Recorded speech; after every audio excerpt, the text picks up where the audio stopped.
Hi, friends. Host Eric here, host of Talking with Famous People. What is time? I was just reading an article about that. And as usual, I think I have the answer. And the physicists are sort of missing the point, I guess, about time. Like Einstein got the concept, sort of, in that time is a function of observation of agency. But when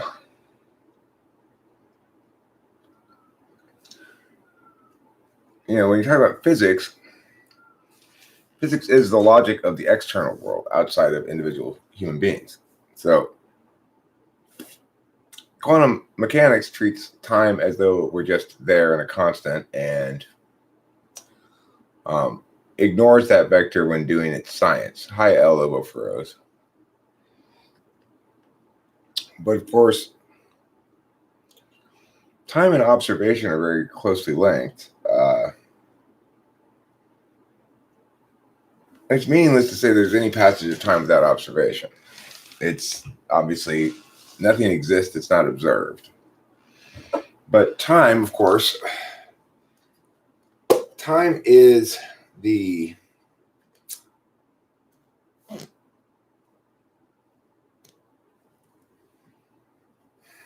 time is the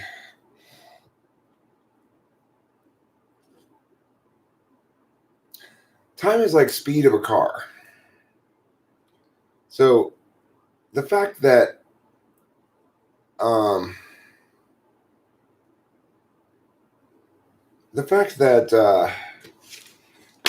we wouldn't measure what the speed of a car is because we know that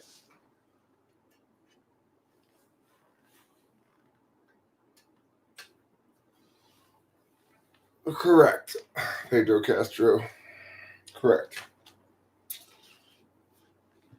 It's true. Instantiation, in fact, the fact that there's an instance of something is it supervenes upon the fact that it's been observed. In other words, there is no instance of anything unobserved. That's indisputable. So it is the case that a planet before it's discovered does not exist. Time's a process, but the thing is, people are like cars. We all speed up and slow down all the time. Time is not remotely is neither relativistically observational, nor is it a constant. How fast time speeds is entirely dependent on my experience. If I'm having fun, it goes fast. Time flies when you're having fun. If I'm bored, it goes slow. Now, you'll note that there are these consistent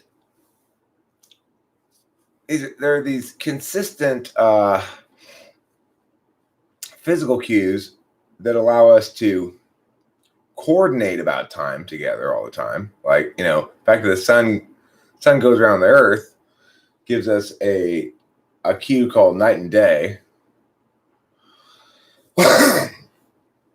But time's the underlying engine of agency. Time only matters if you have choice and free will and stuff, Time was invented by clock companies to sell more clocks. That's possible too. There's that as well. That's another possibility. Sup.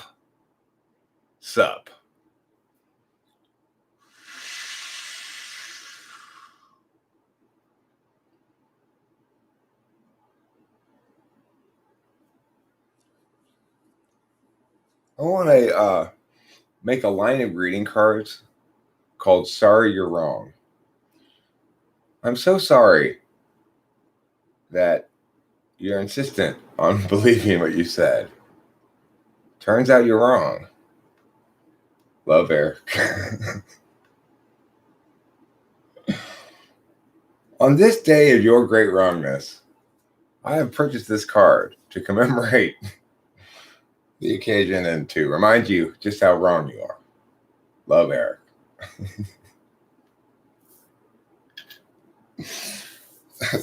That would have to be a successful line of greeting cards, I'm assuming.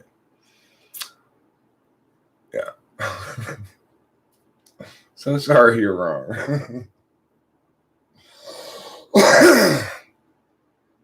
That shit you said to me the other day blew my mind with its stupidity. Love, Eric.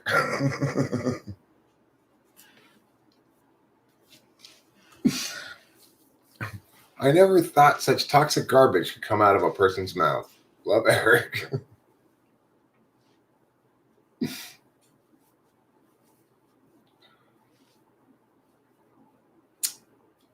What you said the other day makes about as much sense as evolution. Love, Eric. What happened to the stream yesterday? Another one of those YouTube bullshit things. Every time YouTube's algorithm thinks anything is sketchy in a stream, it kills the stream and says that I was playing copyrighted audio. Obviously, I wasn't playing copyrighted audio, but what happened was there was that girl, and I said to her, I didn't even want to say it, you know. I said, "Are you EIGHTEEN?" And she said, "No, I'm SEVENTEEN." And I said, "Oh, come on, just say yes if I ask you that." And shortly thereafter, that the second kid that came on to get typed, the YouTubes said, "That's enough, no children allowed," or something. I don't know.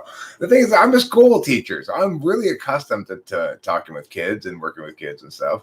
It couldn't be any more innocuous and innocent and pure and decent, you know? There's nothing. I'm very careful when I realize that I'm talking to, if I'm talking to a kid, I try not to smoke bowls in front of them. I try not to curse, I try to be a good adult and respectful of children and stuff. And so it's like YouTube's got, if there's anybody YouTube has nothing at all to worry about, it's me. It's like I'm as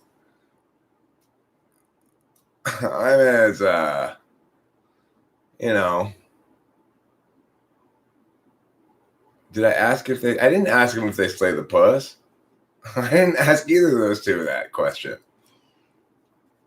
I'm careful about that shit, I'm aware that it's a teenager and I want to uphold the general norms about that stuff, So it's like, God, YouTube.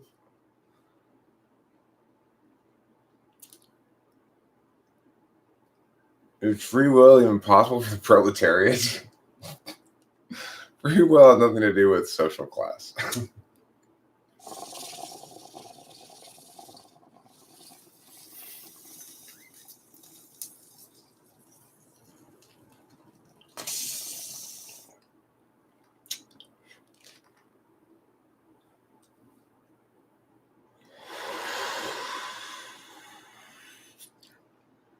First drip of the day.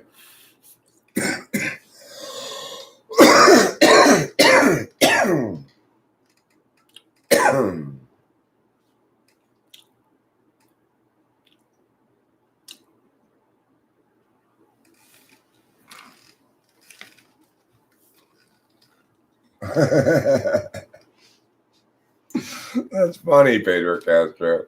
It's a good joke right there.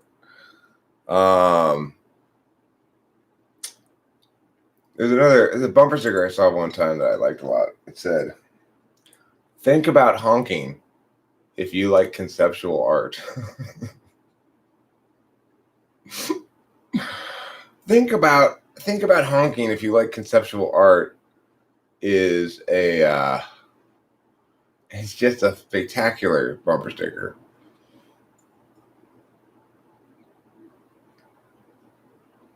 Who slays the puss? Who really slays the puss? Well,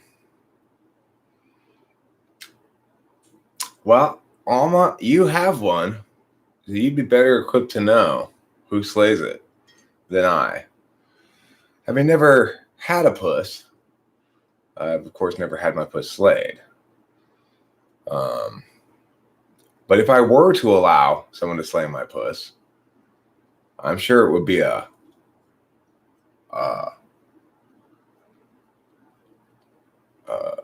tall, dark ESTP or something like that.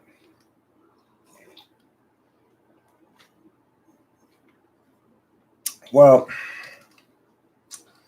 there's a difference between free will and liberty, and there's a difference between liberty and freedom. Having free will simply means that you're accountable. You're responsible for your actions.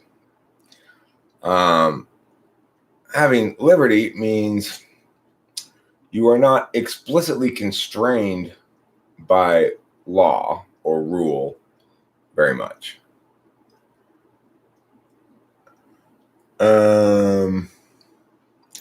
And freedom is doing what you want. So it's like I have a lot of liberty right now and a fair amount of freedom.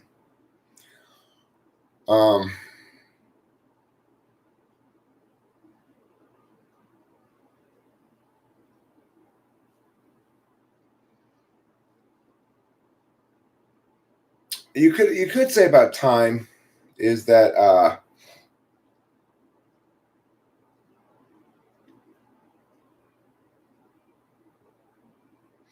time is the causal alternative to conditionality. Another way to say it. Time is the causal alternative to conditionality. If in fact we have conditionality, that is to say that we can have an order of operations without a fluid passage of time, then obviously there has to be a fluid passage of time in order for that order of operations to manifest.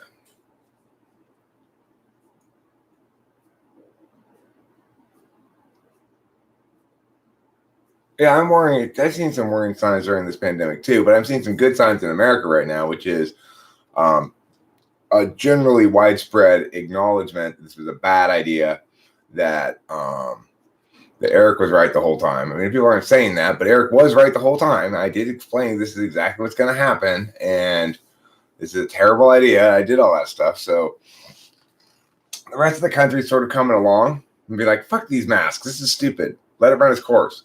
The only possible sensible solution is let it run its course. The one thing that I am very unhappy about with COVID right now is I have never heard anybody else say that except for me.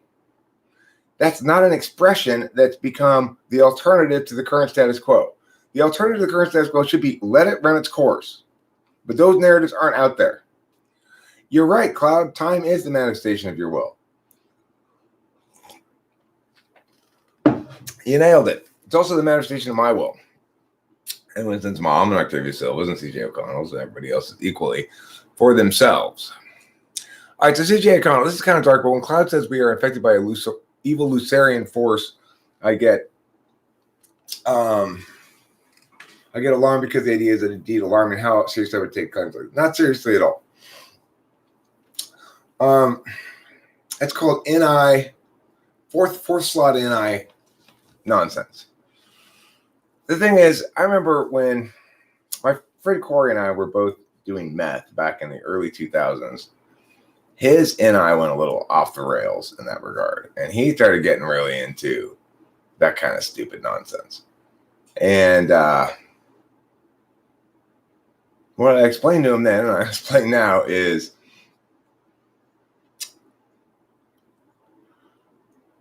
those kind of thoughts are just a way to avoid dealing with a more complicated and somewhat more disheartening reality. You know, real, you know, people who engage legitimately with ideas want to engage with them in a way that's legitimate.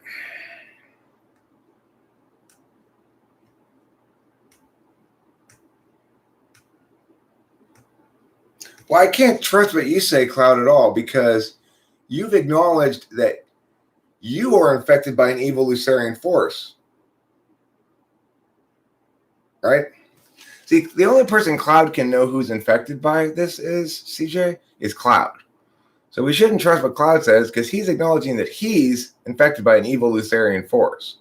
He must have concluded this by thinking about how he feels himself and realized, oh, I'm not thinking clearly. I'm saying nonsense. It must be Lucifer.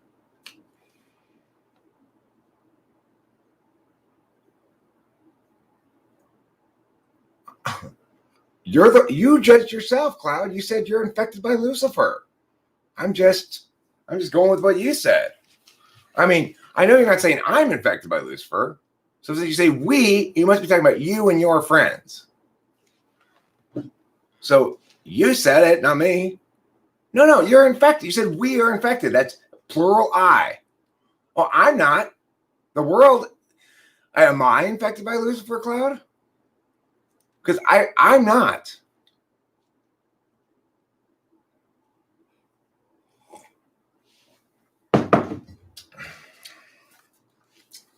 Cloud, there's no place else for you to belong. Literally, you are only equipped to survive on this world. If we put you on the moon, you'd die like instantly. If we were to drop you onto Jupiter, you wouldn't last long. You are suffering Lucerian force. So what does it feel like when you suffer Lucerian force?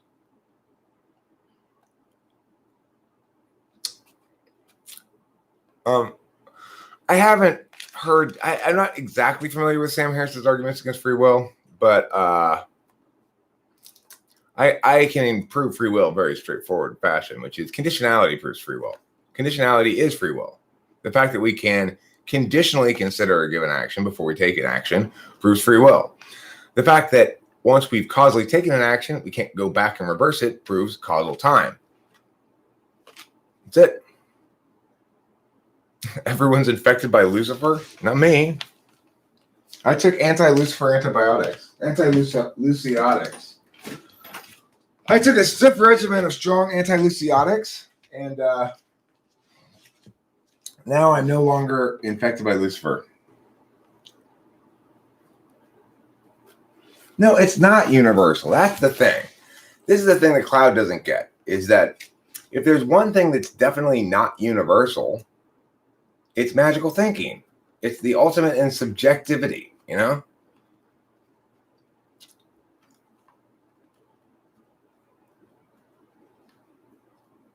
Well, Cloud, I would indicate to you that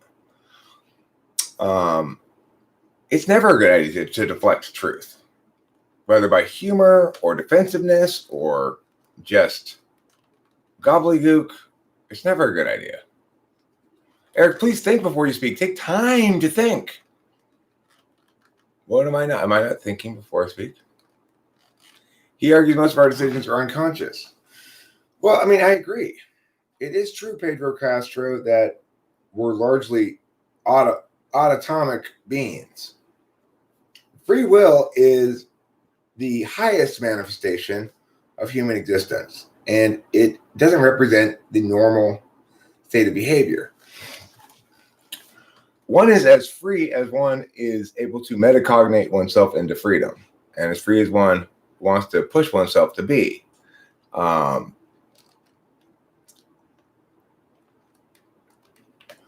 Well, think about it this way.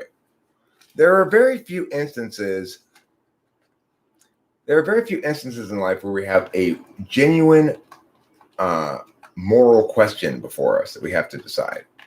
If I am a juror on a case, then I have a genuine moral question to decide. I have to decide the status of something. And thanks, question mark. Then I'm going to just help decide the status of something that's going to impact this person's life in a very real way. You know, is he guilty? Is he not guilty? This person, does justice side with punishing this person or letting them go? That's a moral decision. Now, in any given instance like that, you're going to have instances of genuine free will. An instance of genuine free will is something like this. you don't like this defendant.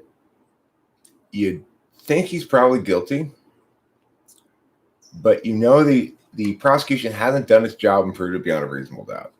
And you have to choose to let him go, despite what you know on one hand, because of what you know on the other hand as well, and because of what you've deliberated out. So that's an example of genuine free will, because you're having to choose against your inclination in favor of justice. But like I said, it's so silly to try to say everything's causal. No. If you say, I guess so, Steely Bob, YouTube took it down.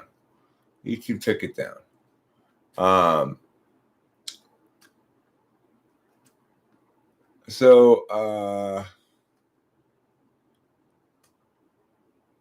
What was I saying?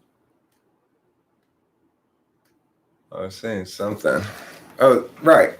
So it's like we're really at our most free willish when we are doing that which is against our impulses, our urges, our appetites. But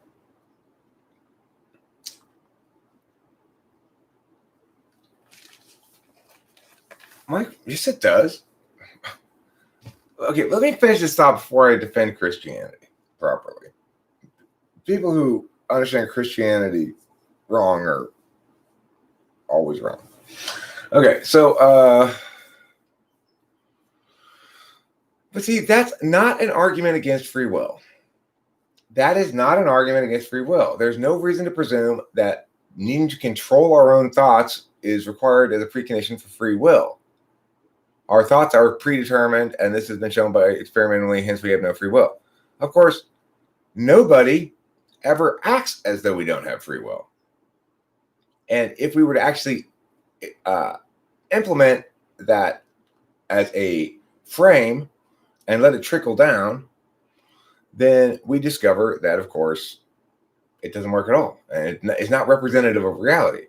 In reality, we have conditionality and causality. Causality is determination, okay? Conditionality is the alternative. To try to pretend that everything's causality when it's not, there's two things, conditionality and causality, is silly. Well, but everything reduces to causality. No, it doesn't. Okay, now as far as Christianity goes, I am a Christian because I ascribe to the Jesus story, namely that God is best understood as a trinity of God, the Holy Spirit, and Jesus, and that the core message of Christianity is contained entirely within the Lord's Prayer.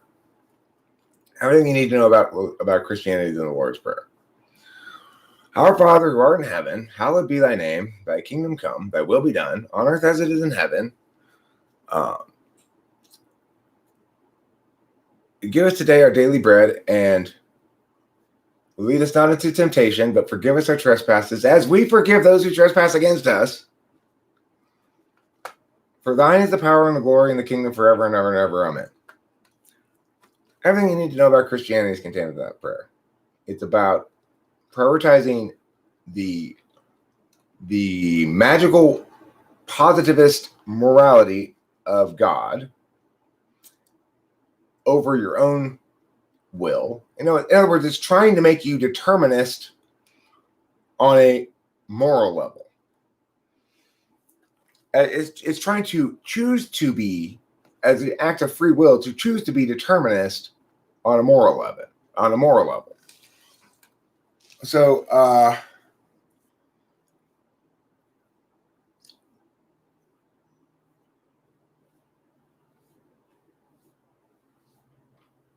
right. Well, yes, I agree, Skygear. I do have a perfect, I do manifest Christianity as perfectly as it can be manifest. And people who deviate from that are getting it wrong to some extent, in my opinion. But it's magical thinking, so I would never bother arguing that. You can't argue magical thinking. That's just stupid. I mean, my magic is not inherently better than your magic, even though it is, though. You can't do that with every religion. The core messages of Christianity are twofold. It is negative rights, responsibilities, plus mercy. It's Christianity in a nutshell. Christianity is the individualist religion. It holds individuals responsible for their behaviors, acknowledges that nobody's perfect, and that everybody's a sinner, and says the primary moral positivist obligation, therefore, is forgiveness, even though it's not justified. That's Christianity. People who think Islam's horrible, it's the horrible alternative to that. It's the horrible TEFE alternative to that TIFI shit, you know? Why love Islam too? Islam doesn't have that. The core to Islam is not forgiveness. Core to Islam is not we are all sinners. Core to Islam is not for the individual to have a relationship with God, understand God's will, and act accordingly. Islam's all about the group defining for everybody how they must behave. It's horrible. It's a horrible interface religion. Well, Islam says if we all ascribe to the same group rules and we all adhere to them, and we all accept that the sacred is the primary matter to be concerned with, and that the secular matters are always secondary to the sacred, and that the sacred should be the secular. Note, give Caesar his due is a Christian notion, and it is a notion that supports the idea of separation between church and state.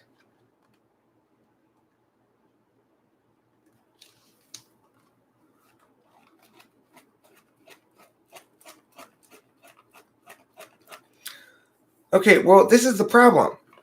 Why does free will require that we be responsible for our will?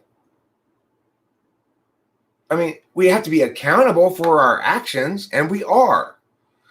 Sam Harris would not be arguing that no individual human being should be accountable for their actions, and yet that's what logically follows from what he's saying here.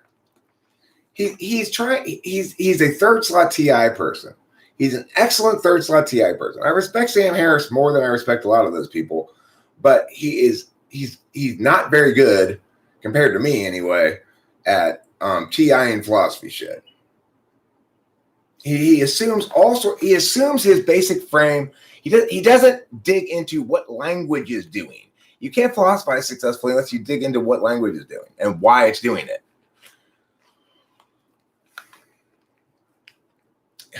The idea that you can constrain your definition of free will like that to make it such that you disprove free will because you've shown that you're not responsible for it.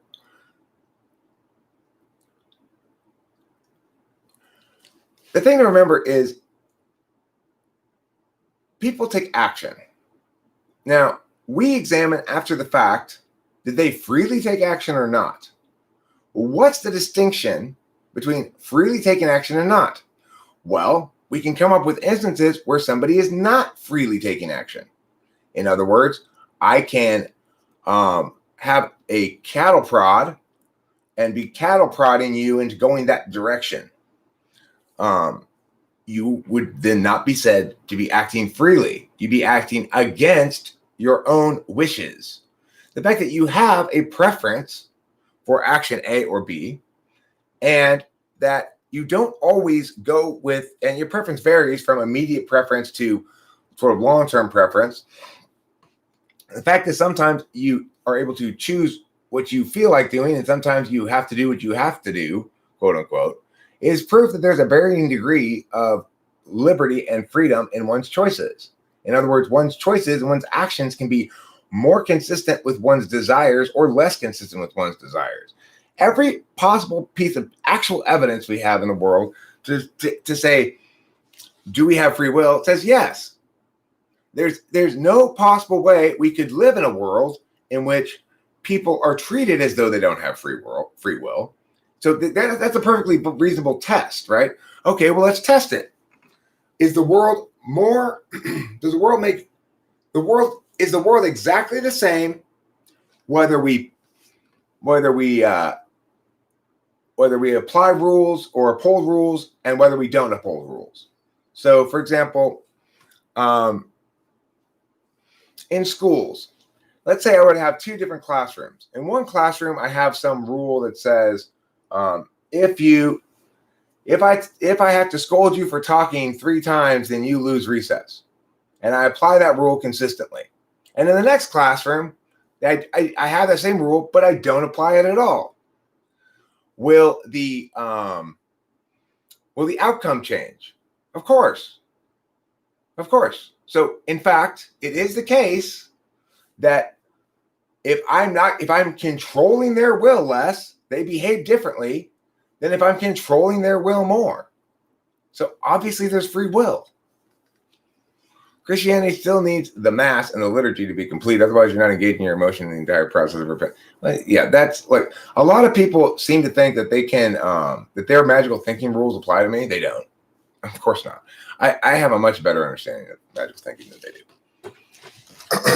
I've never encountered anybody who's got anywhere close to as good an understanding of magical thinking as I have. But I mean, I don't try to impose it on other people because I'm sensible. I'm not saying to Bill Burke that he needs to include me out. I do Christianity right. He's saying that to me ridiculously because I know best.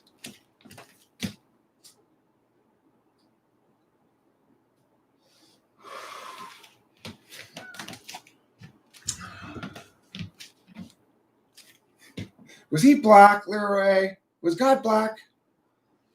Nietzsche says God is dead. I guess he was black and the police killed him.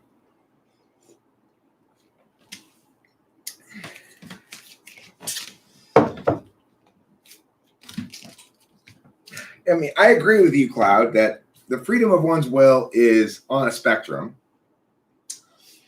But the question of whether or not people have free will is nevertheless a binary question, which is the one we're answering here. And the answer is yes.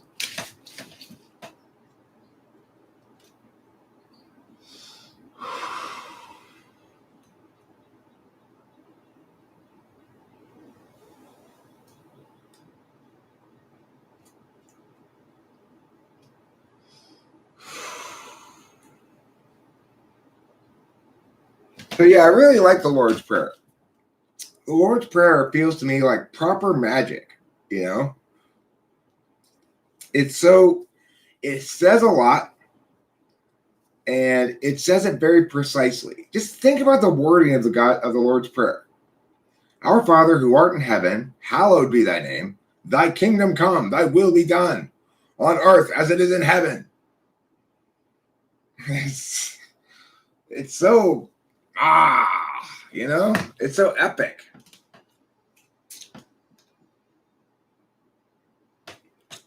Well, first of all, we know that freedom and servitude exist, right? Slavery exists. If I were to enslave somebody, I'd be infringing on something. What would it be? If in fact determinism is right, I'm just fulfilling everyone's destiny. It was his destiny to be enslaved and my destiny to enslave him. But none of us remotely ever argue that we ought to behave as though determinism were correct. That's one reason. So if we were to act that as though, nobody is accountable for anything. But we don't act like that. We do hold people accountable for their actions all the time.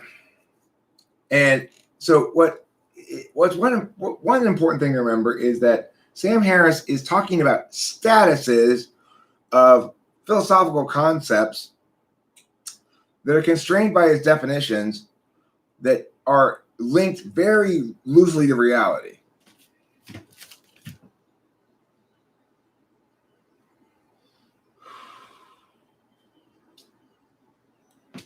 That's the question I would ask him, though.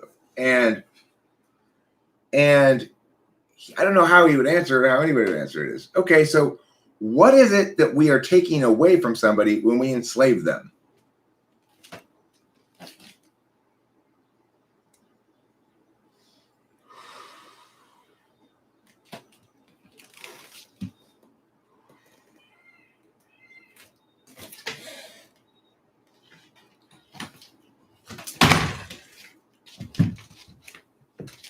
I mean, just imagine reaching consensus on the question of determinism and then behaving accordingly.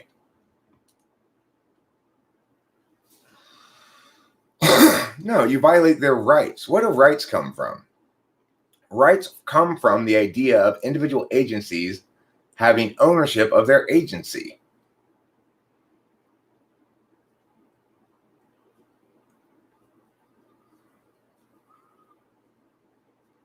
Oh, thanks, not host Mark, for saying that. That's, it's like, I think of you, I've always thought of you as being somewhat having a head start on me on the faith-based thinking. So I appreciate you saying that. Psychological manipulation violates free will because it changes what you desire.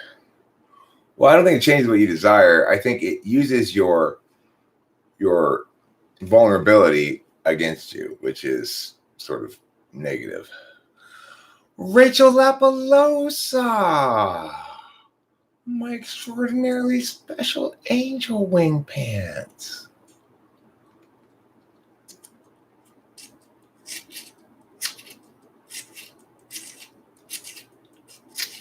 Angel wing pants.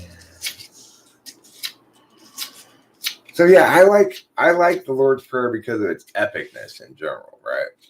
And also, my approach seems to be to this is an SI point of view. It seems okay. So what makes you think it's SI?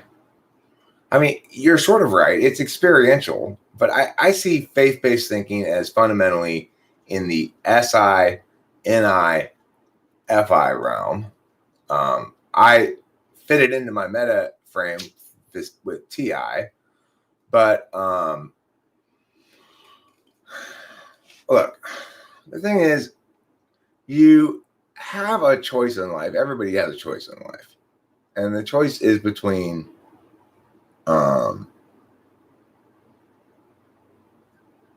continuing to work a node or tying it off. There's some nodes that you got to tie off because if you continue working them, you'll work on them forever and never get anywhere.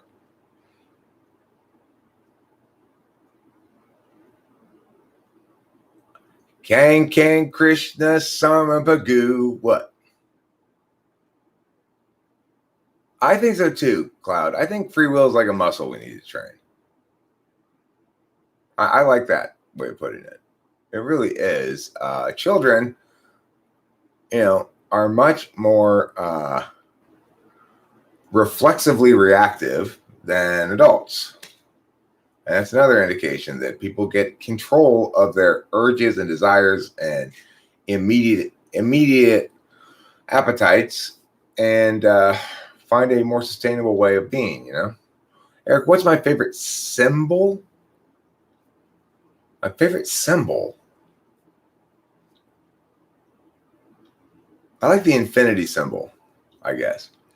If you're talking about on tarot cards, the answer would probably be the infinity symbol. Third time's the charm. Tell me, do video games which capitalize on how dopamine works infringe on your free will? No, your free will interacts with lots of sources of dopamine or serotonin or whatever. Like, things will give you more or less satisfaction within different time frames. So, like that, if you were to say that video games are somehow addictive, and what you're basically saying is that addictive stuff is contraindicative of your free will. Well,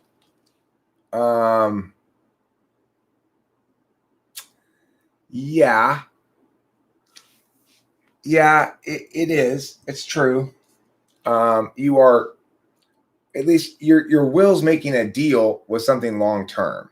It's not whether it knows it's doing that or not. It's making a deal with something long term and making it part of yourself. As we go through life, we internalize things into our ontology. So I'm not just Eric. I'm also a person who eats a lot of hamburgers.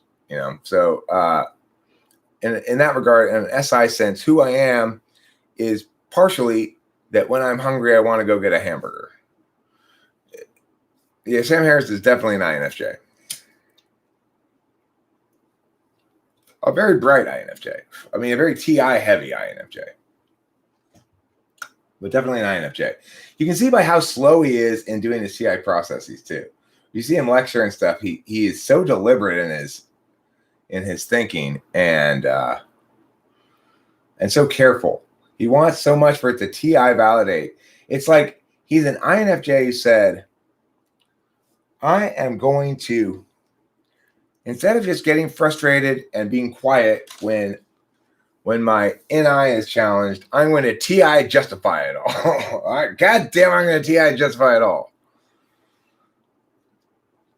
Addiction does not simply begin. It is agreed upon originally, and the passions are fed little by little apart from circumstances. This is the baby. Right. Yeah, I agree with no there as well. And it is an example of I guess you might say, the weaknesses of will.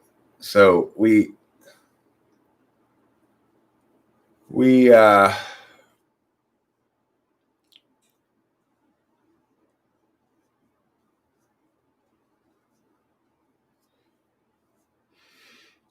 live with the consequences of our choices, more or less. We are able to reset, more or less. One of the things about being an ENTP is that you presume going through life that you can reset at any time. Like I read all these storybooks when I was a little kid, all these fantasy books, Swords and Dragons books and stuff. And all these characters with their different lives doing different things. And somehow deep down when I was a little kid, I thought I was going to do them all, that I was going to have time to do them all, that I'd be a doctor and a lawyer. I mean, I never really said that explicitly, but I just sort of had this feeling that I wasn't going to have to sacrifice any potentialities, that I'd get to be all those characters and do all those things. Of course, that's not what life is. Life's about, you have ranges of choices and you call it like slope determinants. Slope determinants is a real thing, which is to say, once you are heading downhill, when a ski slope, you've got two choices. You can go down this slope or this slope. Once you're partway down there, there's no going back and choosing the other one. It's too much work. You have to walk all the way back up the hill. You might as well just go down to the bottom again. There's a lot of stuff in life that's like that. Once you take a path, you have to sort of see that path through to the end. And it's not an infinitely long path, but it will constrain your ability to make other choices while you're on that path. Let me pull this bowl. Frank James is an INFJ.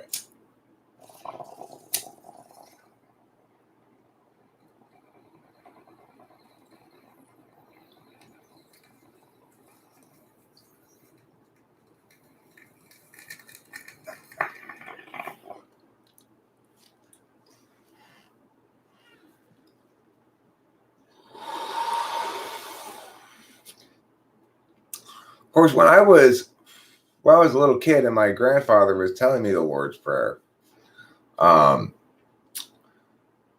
wondered why they just ate bread. And if they only ate bread once a day. Like, what? Why don't they have meat or something? I would think, Give us a daily bread. You get bread once a day? But, now I understand it as representative both of I guess spiritual sustenance, as well as the sense of being grateful for a world and a life where I don't really have to worry about starving. It's conceivable to be in a world and a life where you do have to worry about starting.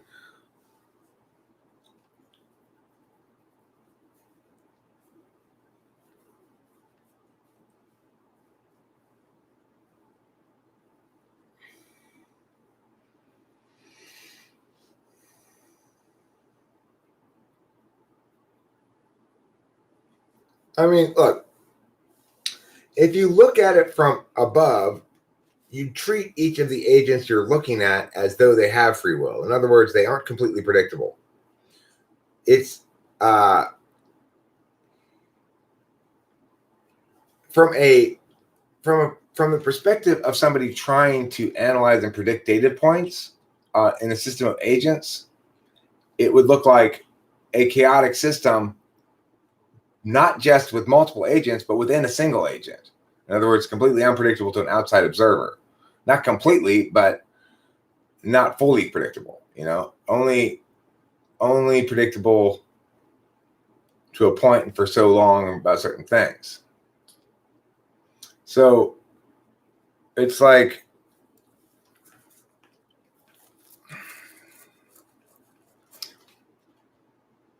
determinism is a function of closed systems.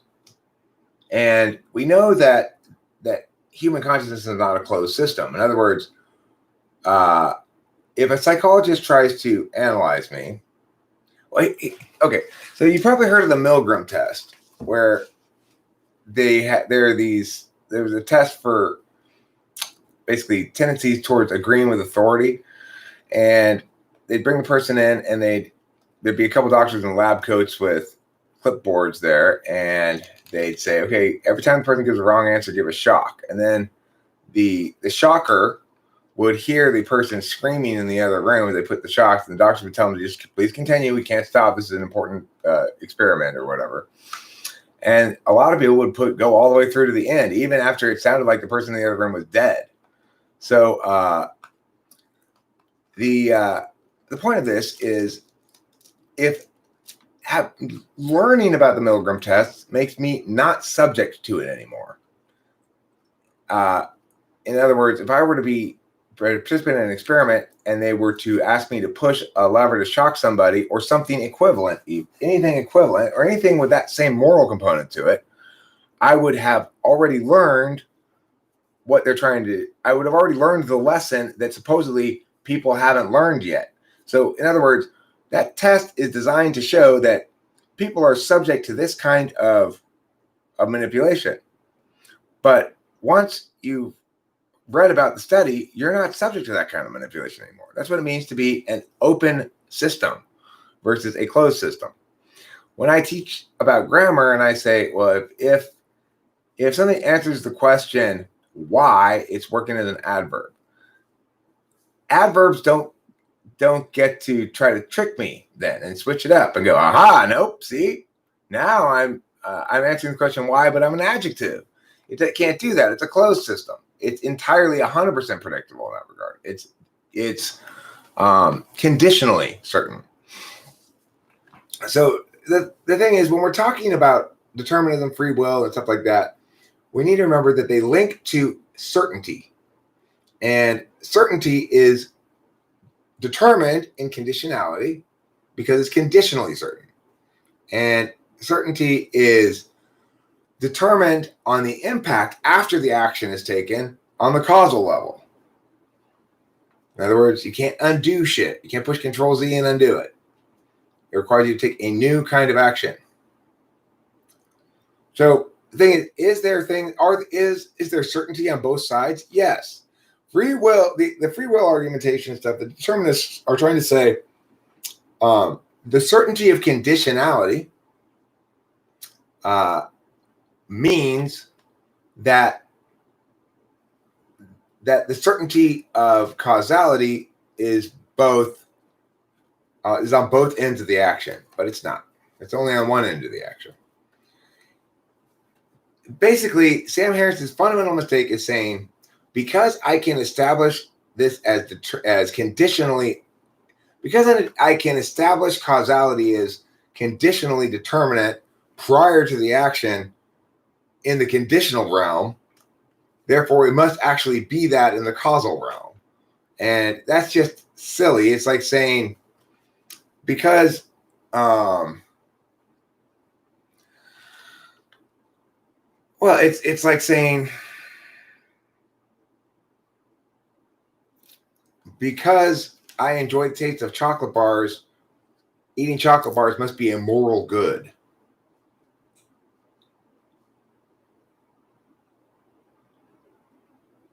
YouTube's not getting very toxic. I think social media in general is kind of toxic. I think Facebook is a little toxic for me personally, and it's not even like people are doing toxic shit. It's just I don't find the environment conducive to me feeling good. And I've noted Twitter is I was on Twitter for a little while a long time ago, but I've noted Twitter didn't make me feel good, but YouTube does. I like being on YouTube. I enjoy being here. I guess that must be the case, Lero. I mean, look, the thing about YouTube is they haven't quite figured out what to do about live streaming yet, because they can't. It's like you can't tell them in advance. Their system for uploaded videos is no. There is certainty, John Collins. Look, no. Look, John Collins, listen. You don't understand. There are two kinds of certainty. Conditional certainty. Okay, so for example, if A, then B, and B or C, and not C, no, and not B, therefore C and not A. That's conditionally certain. It's logically certain by the definitions of the terms. It's tautologically certain. Okay, so conditionality language allows us deductive certainty. On the other hand, causality does not allow us deductive certainty. It allows us the certainty of what is. If I dig a hole, that hole is there. It is, okay? And that's certain in the sense that if I were to step in the hole, I would fall down lower than I am now. But the most important thing to remember, John Collins, is the nature of language and what approach you're using to draw your conclusions. So if you're going to use what's called, if you're going to use a deductively logical approach, using language as symbols to inform us which sets of symbols are validated and which are invalidated, then you're wrong. And if you're using something else, then you're using the wrong approach.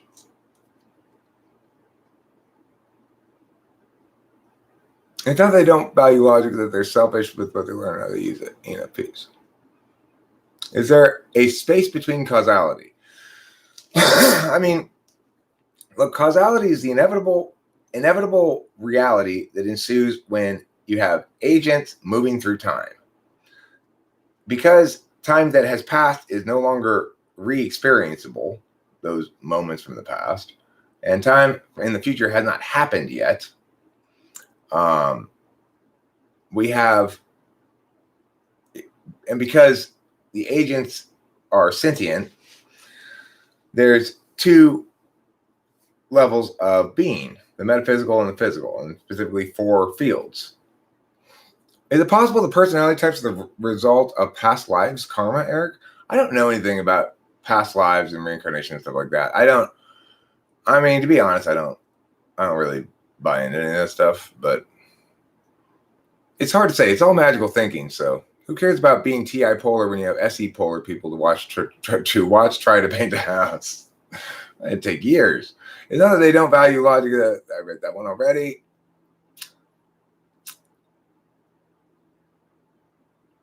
Two plus 2 equals 4 is certain, provided we're using decimal numbers. Yeah, sure. Libertarian free will is the ability to have done otherwise. So Sam Harris has disproven that, I think. I mean, but I've already explained to you why he hasn't.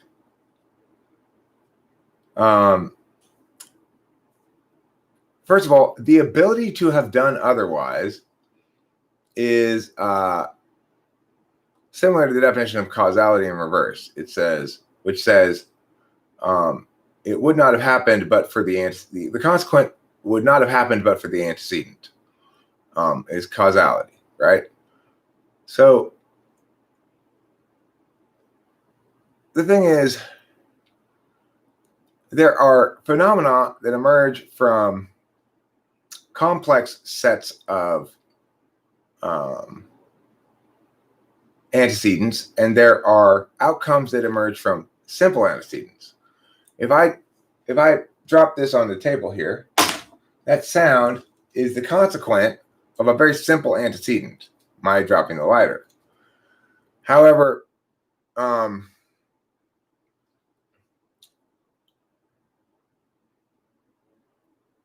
things have much more complicated antecedents. You can experience your past lives in the mirror.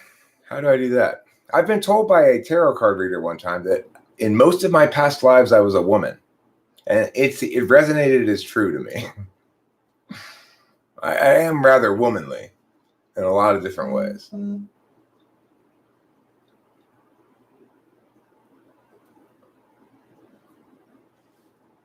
That is to say, yes, the FITE application knowledge is very real, being a problem in EDOM, I'm highly open by default. I've been talking with some younger people from Tunisia right now, and from what I can tell, they are being very blasphemous against their own religion. I think Islam may be dying. I mean, look, here's the reality Islam has to face, is that Muslims are substantially more religious than almost all the rest of the world, and that the Islamic notion that their sacred ought trump the secular and everybody else's free expression rights just won't fly long term. People won't put up with it. And young women in Islam, there will always be those who enjoy and want to be a part of their traditions and stuff like that for SI reasons. But there's always going to be ENTPs and such and other such. And with the internet and them interacting with normal people who are free to believe and speak as they see fit, Islam won't survive. It won't survive that marketplace of ideas. It won't survive the secular world's prioritization over everybody's free expression over some people's definition of the sacred.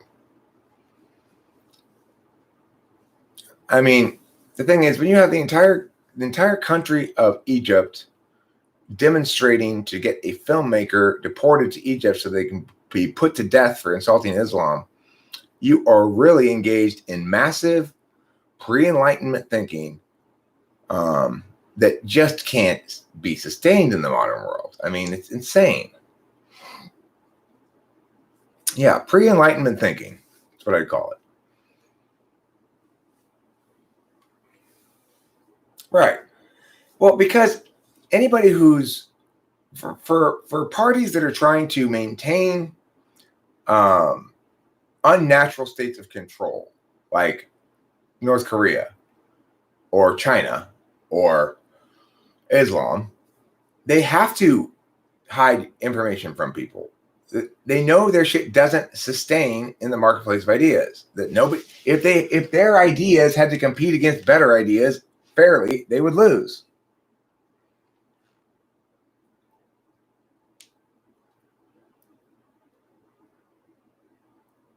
Who follows Christianity?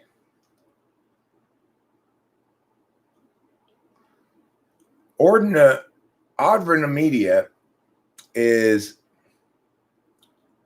an example of what's wrong with Islam.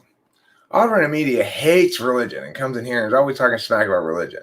And he's welcome here. Absolutely. Why? Well, because I'm Christian. I'm not Muslim. If I were Muslim, that wouldn't be okay, right?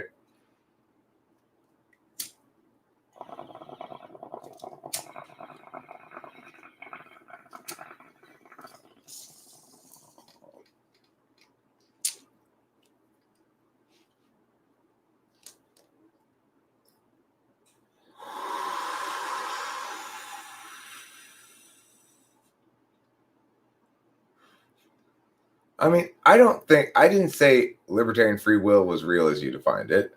I said that's defining free will, which is a conditional concept, with the same definition that you use for causality. And that doesn't make any sense. That's the definition of free will there is the same thing as the definition of causality. If the antecedent hadn't occurred, the consequent wouldn't occur. So you need to have a different definition for free will than for causality. Obviously, humans are both conditional and causal. So you can't say that free will is causality.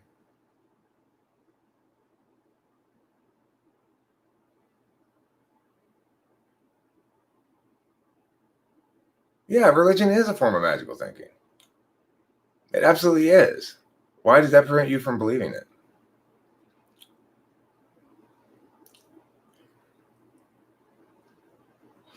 It's like this is how people have to. This is how progress gets made. Okay, so first you've got religious dogma, thick and juicy, and someone goes, no, that's just magical thinking. Here's what rationals say, and the religious dogma get thinned to a more appropriate viscosity. And then the synthesis comes. Somebody comes along like me who goes, yes, it is magical thinking. And that's a good thing. We need to have magical thinking. And faith-based behaviors, executed properly, would comprise the ideal form of magical thinking. So why we would want to dismiss something because it's magical thinking? So it's allowing the rationalists to see that, one, they're correct.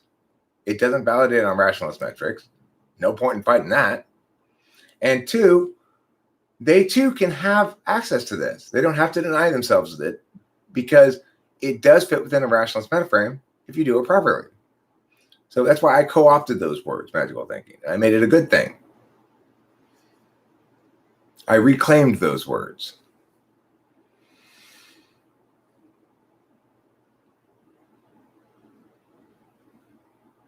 No, I'm saying if you define free will as causality, of course, if you define free will exclusively through the terms of causality, of course, you dismiss free will.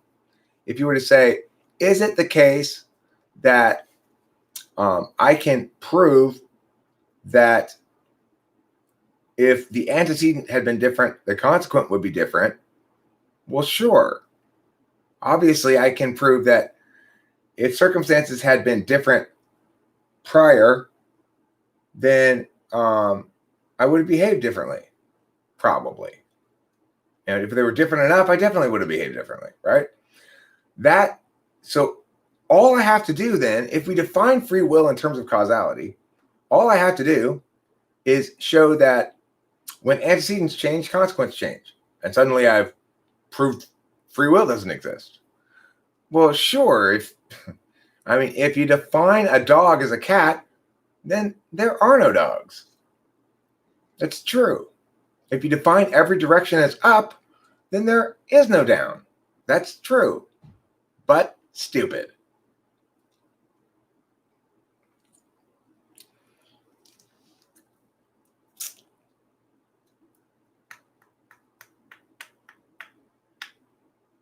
Sikhs.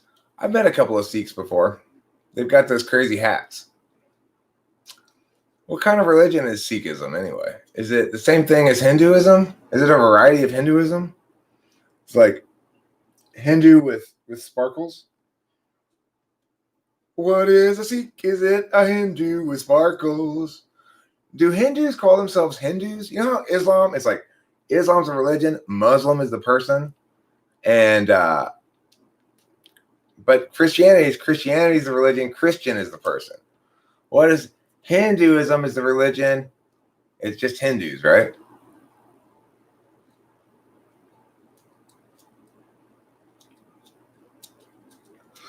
Islam desperately needs its Martin Luther. I think personality type is a zero-sum game. Each cognitive function carries a set of advantages and disadvantages. It is zero-sum. TI has some very useful advantages to the running of society. I agree with you completely and is most well-suited for that purpose. If we were to arrange society according to personality types and what they do best, your TI and E types especially, but definitely TI types I'd say TI and E types would be in charge of the government. We'd be the ones who would be most able to respect rights, pull the trigger where you need to, get shit done, be practical and everything. And then below that level of decision makers would be it would go meta-analysts in terms of governance, analysts in terms of sort of managing the implementation of that, and then executives making it happen on a more lower level, and then executors being the grunts. That's how society should be structured. That's why there are so many fewer NTPs and NFJs than there are other types. Because the meta-analysts, INTP, ENTP, INFJ, ENFJ, are meant to govern society.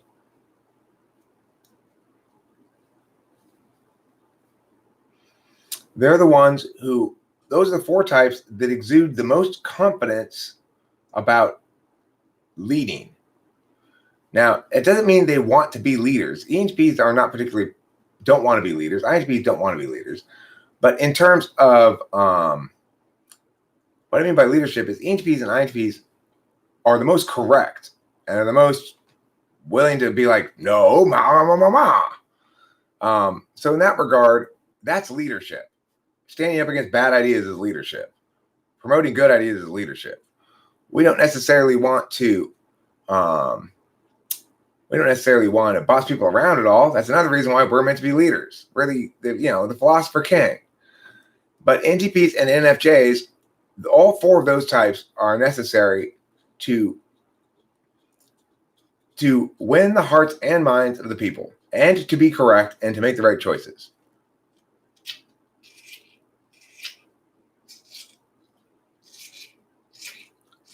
No, Cloud, it's not completely opposite. Christianity acknowledges we are all sinners. That doesn't mean there's something wrong with me. When I say there's nothing wrong with you, I'm saying Cloud, CJ O'Connell, Pedro, Lero, Hero Land, Tiny Man 66, Eric, Rachel, everybody in the world, we've all been told way too often by other human beings that there's something wrong with us.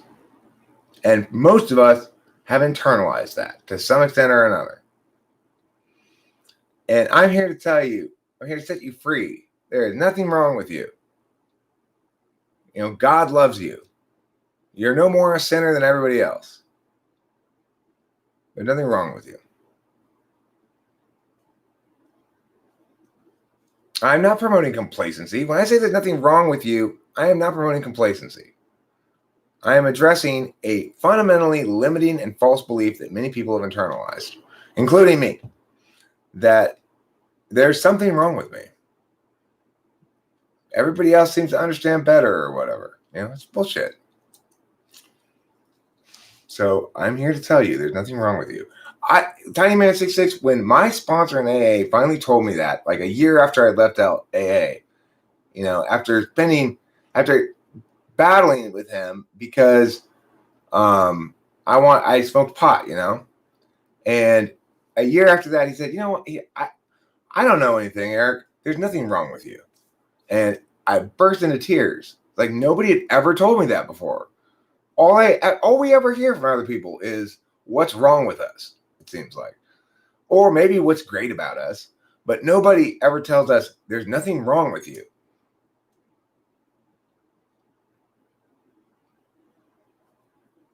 They used to interview finished Formula One race car drivers, and the guys would give them extremely short answers and not work with them at all. Why? Well, sure. When I say there's nothing wrong with you, I am not saying don't grow, that you don't sin, that you never do anything wrong. What I'm saying is the same thing that Christianity tells us. The core of you has value, is loved by God, and it is important that that you realize the wholeness of your moral agency. I am not opposed to growth. I'm not opposed to self-criticism. Certainly, I'm not opposed to being accountable. Absolutely not. I hold myself accountable all the time.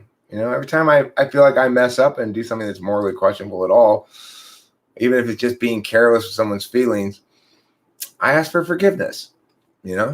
So when I say there's nothing wrong with you, I mean you too are a sound and whole moral agent who can and should embrace the good, who can and should be happy, and who can and should flourish. Yeah, flourish. Exactly. So, of course, the thing about speaking truth, Cloud, is there will always be people come in and want to negate it and say that when I tell people there's nothing wrong with them, there's something wrong with that. Of course there's nothing wrong with that. I don't mean that people should be complacent, Cloud. If you conclude that from me saying there's nothing wrong with you, then you're paying no attention to all of the rest of the evidence, right? Because I'm constantly telling you what you're saying is wrong, how your positions are wrong, and I'm also telling you there's nothing wrong with you.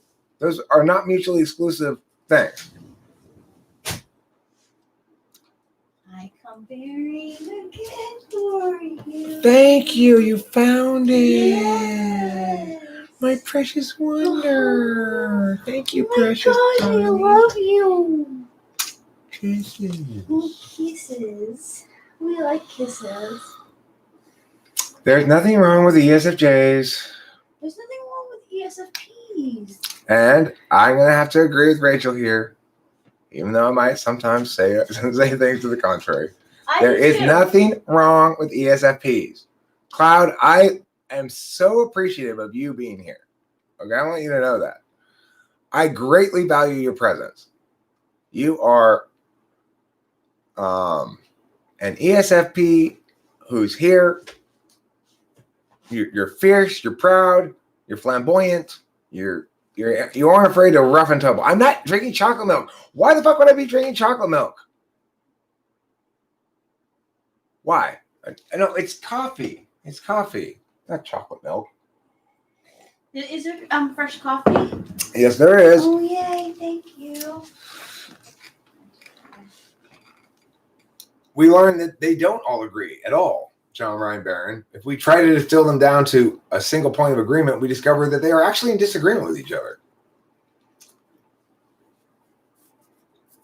It's not correct that, listen, we're all praying to the same God, we just call them different names. That's not true. Wait. Those are very different religions with very different core values, and they conflict. That reminds me of that part. And remember that movie we watched, Forgetting Sarah Marshall, where the girl is like, the blonde girl is with like the guy who's like, oh, I just make music with Rachel Brand, and she's like, just because you have tattoos of all the different religions does not mean that you are any smarter than anyone else. These are completely conflicting ideologies. Like, you're an idiot. Right. Completely conflicting ideologies indeed. Jesus exists in Islam as one of the prophets of the Abrahamic religions. But the thing is, and this is the thing, Muslims are fine with Christians as another Abrahamic religion, and fine with, we'll get along with you fine if you're a Christian and they're Muslim, then that's fine. Because why is that fine? Well, you're part of a world in which their pre-Enlightenment thinking works. You're on one of the two religion teams. What doesn't work for them is a secular world in which people don't identify primarily as on one of the religion teams, but as a lot of different things, and probably prioritize their secular life more than their religious life in general, and certainly when it comes to making policy or decisions about how people ought to behave.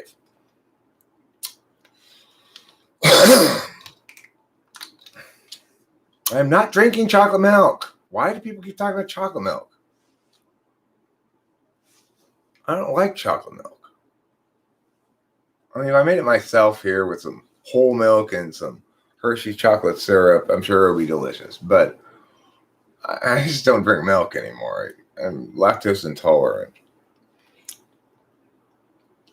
I wonder if, see, it's like, it would be a good idea to get your, it would be a good idea to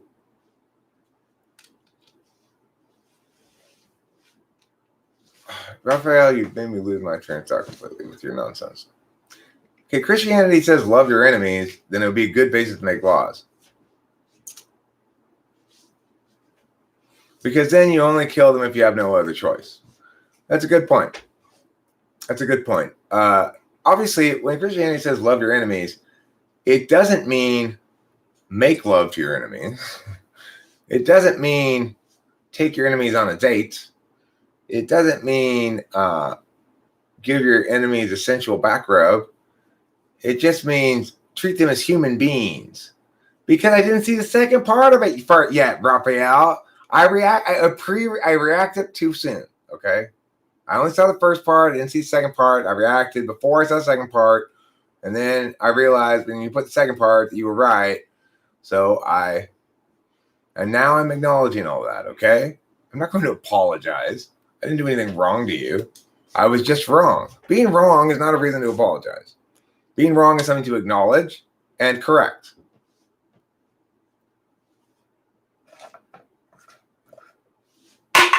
Damn. Oh.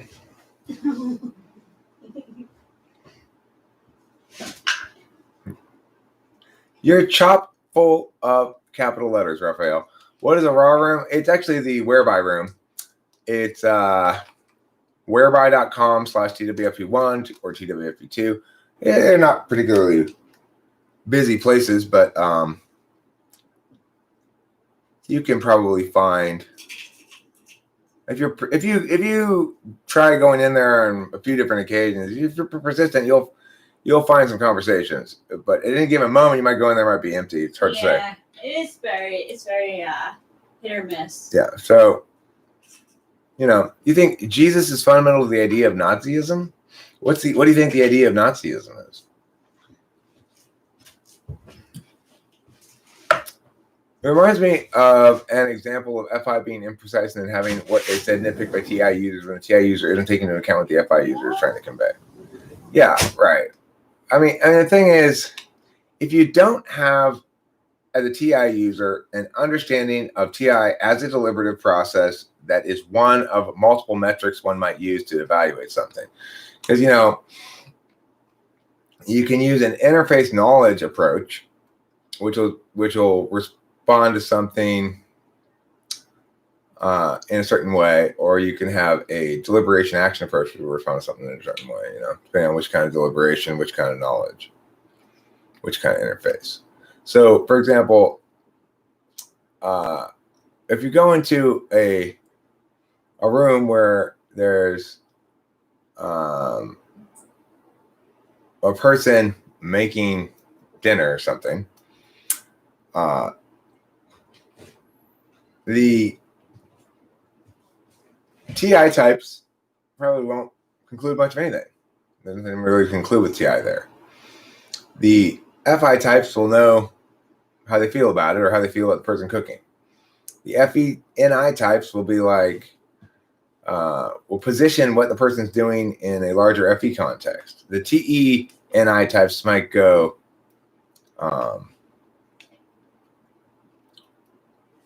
might look at what's happening and go, well, I guess dinner's going to be 30 minutes later than they said, because they can tell that, they're where they are in the process, maybe. Your SI, FE, SITE types are likely to have very similar reactions to that setting than your NITE and NIFE types. So FI is bad at debating with pretty good long-term observation. It's like FI is in need of is in need of T.I. to defend it. When Rachel is a perfect example of this. Rachel was genuinely being treated unfairly and toxically at her house before she came to live with me. But it would be T.I. would be very difficult to fight her side of things because it's their house, their rules, and if she breaks their rules and they want to impose this punishment, then that's up to them. Or she doesn't have to break the rules; it's their house. That's the T.I. kind of arguments. But I was still ready to win the argument by acknowledging the T.I. failure first and foremost, and not arguing on those grounds, arguing it on upholding a fundamental good in which we want to celebrate the other rather than. Rachel was subject to a lot of people telling her a lot of different times that there's something wrong with her, and of course, if there is something wrong with you, and in some sense there's something wrong with Rachel because she's got a mental illness, but if there is something wrong with you, then you're especially subject to hearing that there's something wrong with you. So people who have some sort of mental illness are quite accustomed to not only being told there's something wrong with them, but being dismissed in what they're saying because of what's wrong with them or who they are rather than what they're saying. My argument was, I'd say my argument was on NIFI grounds, but it landed because of FE reasons. I wasn't trying to tell them you shouldn't do that because it looks bad. It does, but I was trying to tell them you shouldn't do that because that's not how you love somebody. That's not how to love your daughter.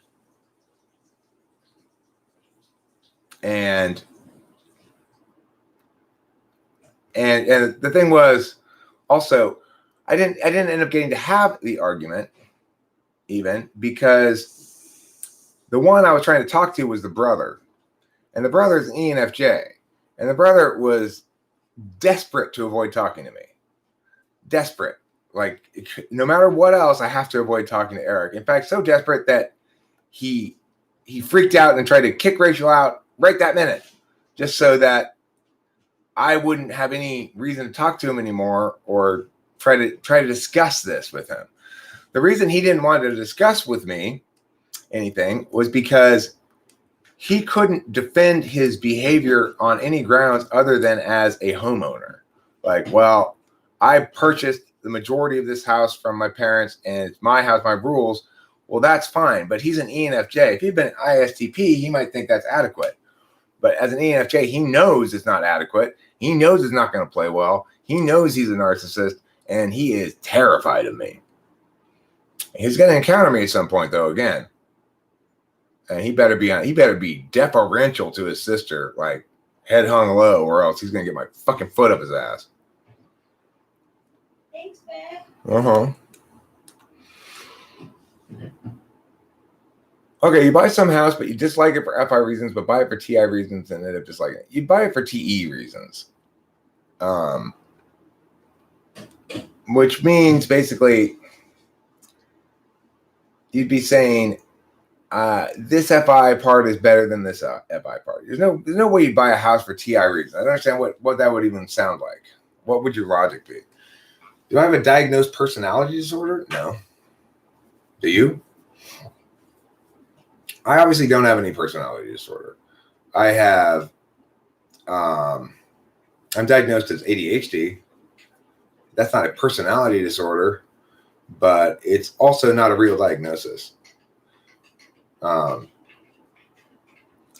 Things like BPD are names for ontological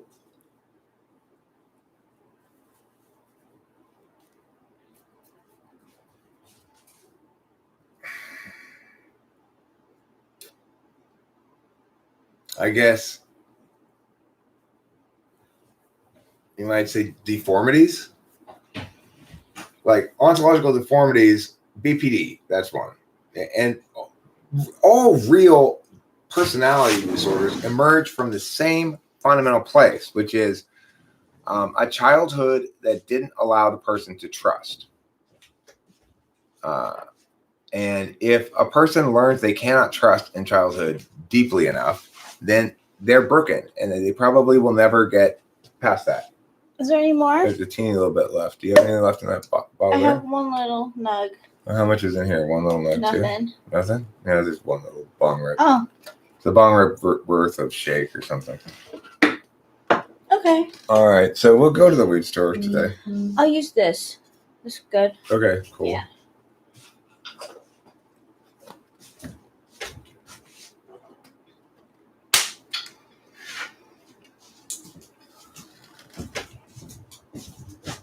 Now, what the other kind of psychological diagnosis, besides those that are about behavioral problems, like those that are about, I guess you'd say, moral problems, toxicity. For those whose disorders are toxic in nature, that is to say, narcissists, BPD, sociopaths, that kind of stuff, those things are real things, but the names of them and such suggest there's more differentiation between those things than there really is. It's all the same thing. It's toxicity emergent from attachment disorders of some sort. If you have an attachment disorder of some sort, life has taught you that you cannot trust at all. That the people who you're supposed to trust, most of all, like your parents, are not trustworthy. So is there actually something wrong with someone with a personality disorder? Well, you might say that somebody with an actual personality disorder, like BPD or something like that, what's wrong with them is they can't get over, they can't stop believing desperately that there's something wrong with them.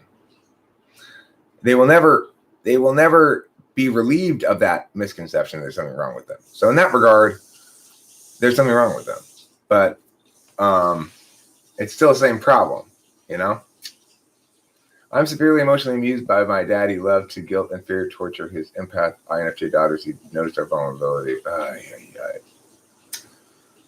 I hate hearing that shit. I'm sorry to hear that. My first thought was predict dinner time based on what was cooked and doneness. I wonder what size of the party. Then I wonder what size of the party. Okay, so maybe that is a TI thing.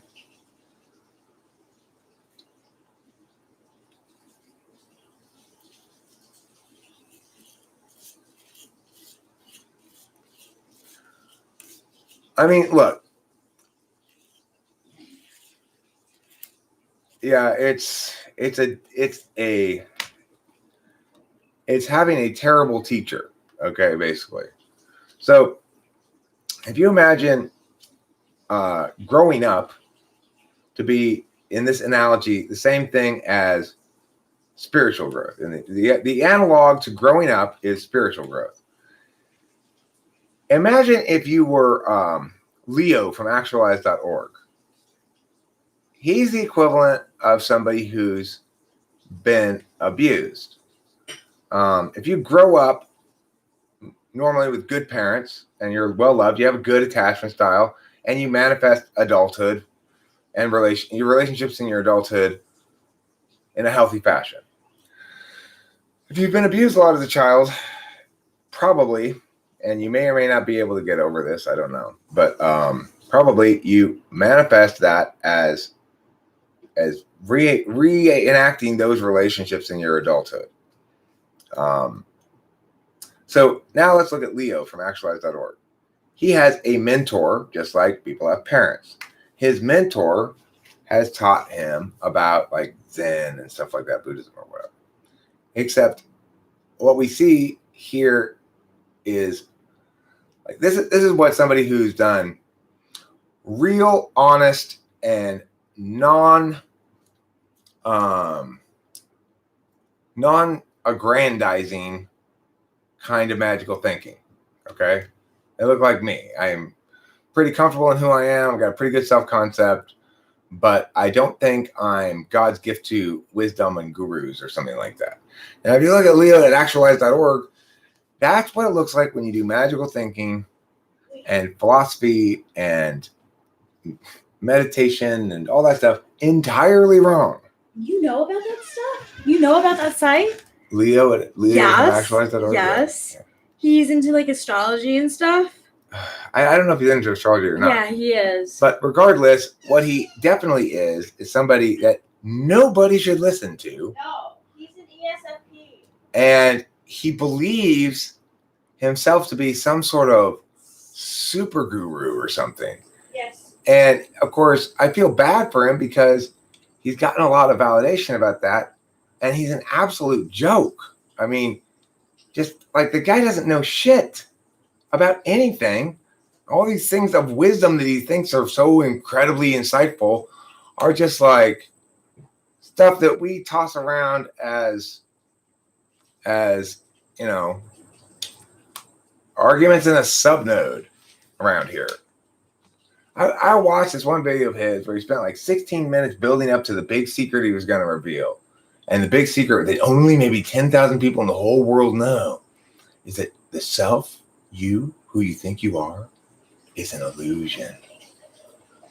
I was like, oh my God, you've got to be fucking kidding me. I have waited through all this video for that bullshit. I was mad at myself for being fooled by it, for being fooled into waiting long enough. He kept like, and when I do tell you this, it's going to be super exciting. And he kept saying, building it up. And I'm waiting for the builder for like 10 minutes. It finally gets to it. Just like, oh my God, that's what you had to tell me. Come on.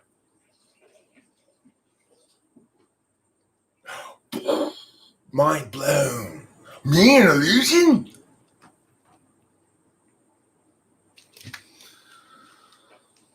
What's more important, being entertaining or being respected? I mean, I don't think they're exclusive. I'd like to think I'm both.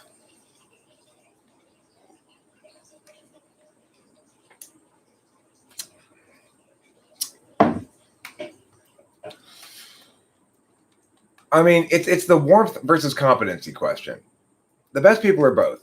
In terms, the best communicators are both. When they contradict, well, I'm going to rephrase your question a little bit and say, when they contradict, I prefer to be perceived as competent rather than warm. And when I'm manifesting successfully myself, then I'm manifesting as both competent and warm. But sometimes they do conflict, and when they do, I prioritize competency. I don't like the idea of contrasting between respected and entertaining, because I don't exactly prioritize being respected, depending on how you define that, but I do prioritize being perceived as competent. And I understand that a lot of people who perceive me as competent are likely in any given moment to be throwing their full weight against something I'm saying, but that regardless, that's not going to, they might even be doing so in a disrespectful fashion, and I might get disrespectful sometimes too, but that doesn't ultimately impact whether I perceive the person as competent or not. I must commit a brutal act of socialization. Who are you going to socialize with? A party of fun times?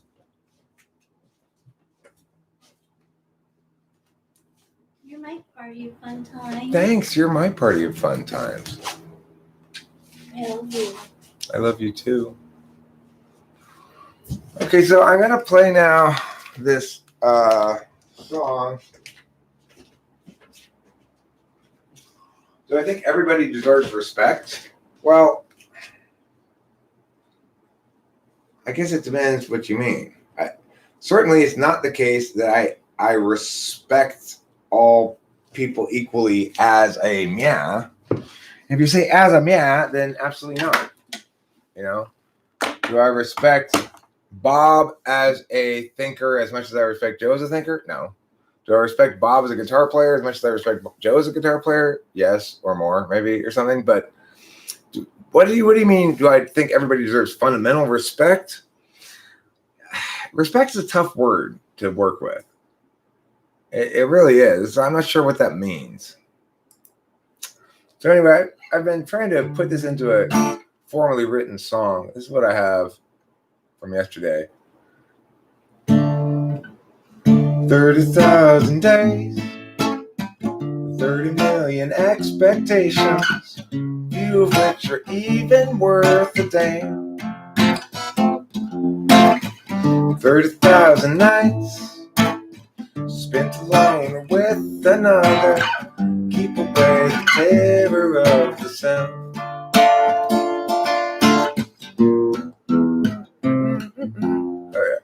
I used up half of my days, used them up in stupid ways, until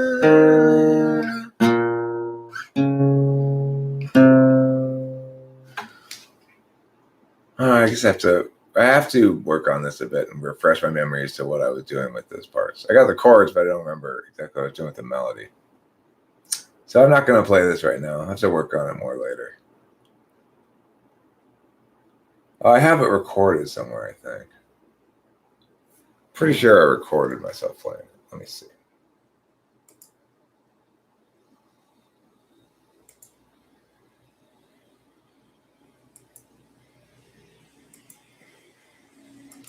Yeah. God damn gardeners. God, I hate the gardeners. 30,000 days, 30 million expectations, few of which are even worth a damn. 30,000 nights spent alone or with another, keep away the terror of yourself. I used up half of my days, used them up in stupid ways. Who can tell me my priorities? Is there anybody who has the key? Until I know, what is that hesitation? Clarity is no good once you wait until I know. What is that hesitation? Clarity is no good once your chance has passed.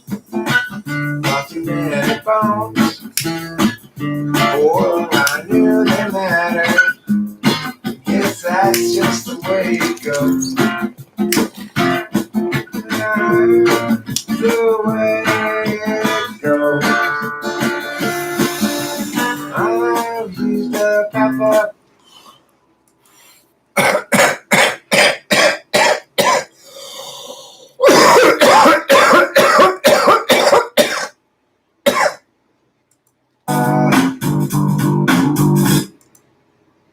night. You ready? Darling, get ready. I want to hear undress. I will be suspect. This is the lesson. I will see.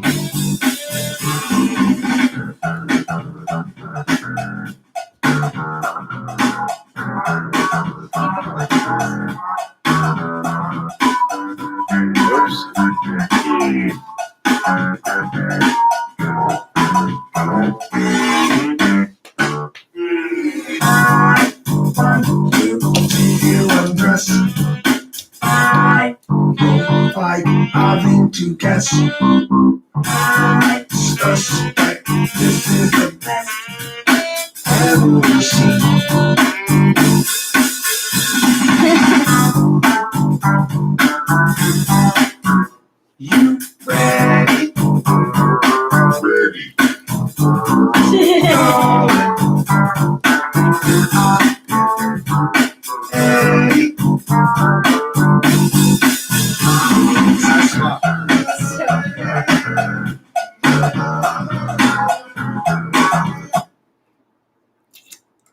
So anyway, as far as this respect thing goes, everybody's talking about respect here.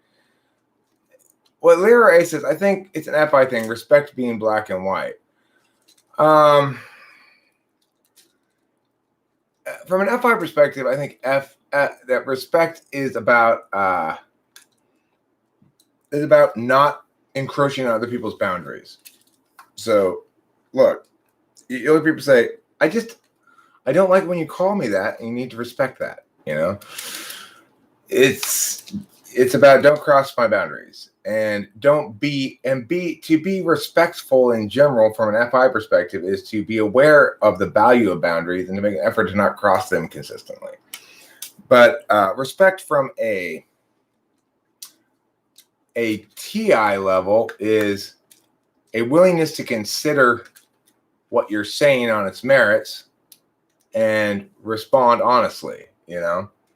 So if what I consider to be the most disrespectful thing people can possibly do to me, pretty much, is to ignore my words. Because ignoring my words means that you're denying from me my basic nature as an agent, the ability to take action on the external metaphysical field. If you're not paying attention to what they're actually saying, then you're not validating them according to the metrics by which I am producing them. And I feel like I'm simply that you must not think I'm a full human being. But of course, that's incorrect. You know, a lot of people ignore my words. People ignore my words in different ways. You can ignore my words by making an argument. I negate the argument, and then you just move on to a different argument. Now, is that really ignoring my words? Not really, because in that instance, the person's sort of acknowledged to themselves that argument they were trying didn't work, and so now they're going to try a different one. So in that regard, it is responsive to my words. Now, another kind of ignoring my words is to not answer a question I ask. That's probably the most irritating kind of ignoring my words. If I ask a question, I want the question answered. And I want the question I ask answered, not a different question. So there's not answering me at all. If I ask you a question directly and you just are silent, that's probably the most disrespectful thing possible. Or I could ask you the question, you could answer a different question. That's not necessarily disrespectful. I mean, that's just a perfectly reasonable debate technique, unless it's happening all the time. So it's fine to try to get away with some shit. That's fine, but if you're really not listening, then it's annoying. I listen to everybody. I agree, Raphael, that respect and listening go together. People sometimes think, well, Eric, you're not a good listener. You talk all the time. But the thing is, being a good listener isn't about amount of listening versus talking. It's about actually listening versus not listening. So when somebody does make a point, I respond to what it is they're actually saying. I don't try to position. In fact, I'll even try often enough to clarify on their behalf sort of what they're saying and clarify and confirm for me that's what they're saying by saying, so are you saying meh, meh, meh, meh, or meh, meh, meh, meh? I am a scatterbrain, true, and fast to act. I act too fast. Well, I'm an action type. I am foremost a metaphysical actor. And this environment here allows me to take a lot of short TI validated actions, or just short NE actions, because extroverted intuition, it likes a lot of the novelty, right? I will jump around, be scatterbrained and such. This environment maximizes that. And if I'm making a video about a cognitive function thing, I probably won't be very scattered about it. I'll probably be pretty organized in my explanation, and I'll be on topic. But in that instance, the challenge for me is it's not NI enough. It's not lean enough. It's not making a single. It doesn't have a single thesis, so to speak, that's limiting enough, or I'm providing too much detail in nodes, and or it's too TI and not enough NIFE, I guess.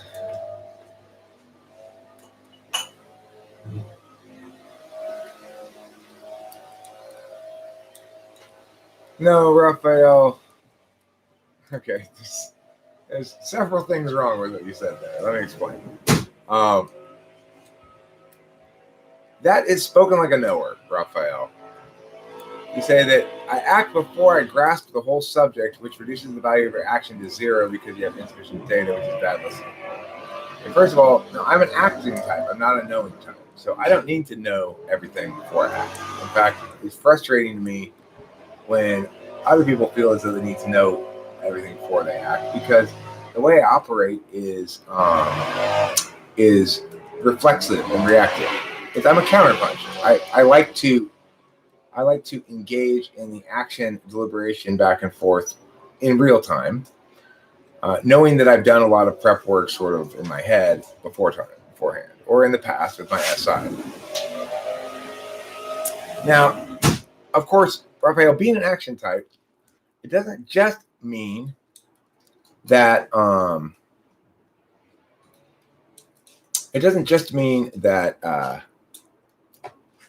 act faster, but it means that I'm successful behaving that way. Here, you want to pull that out of there? Yeah. It means I'm successful behaving that way. So, in fact, what happened in this instance, Raphael, is not the fact that I responded to your first statement before I saw your second is not an indication that I acted too quickly. It's an indication that I acted correctly based on the data at hand. Of course, if we want to be a knowing type and have full knowledge of everything, then we wait forever and never take any action. And if you want, that's like INTP, you know. I'm not an INTP, I'm an ENTP.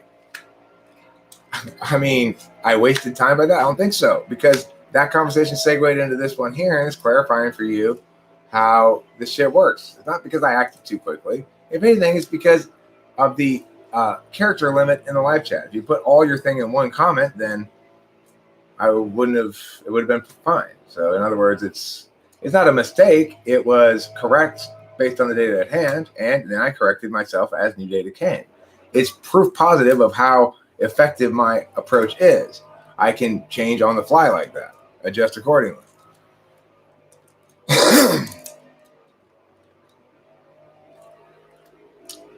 Well, this is why we call NI a receive function and any an action put function. Any puts is since I put first and get second. That means I'm good at talking and I'm good at listening. Receive functions are good at understanding. It's different. And interface functions are good at interfacing. So an NI DOM is going to be in a default state of receive, whereas I'm going to be in a default state of put.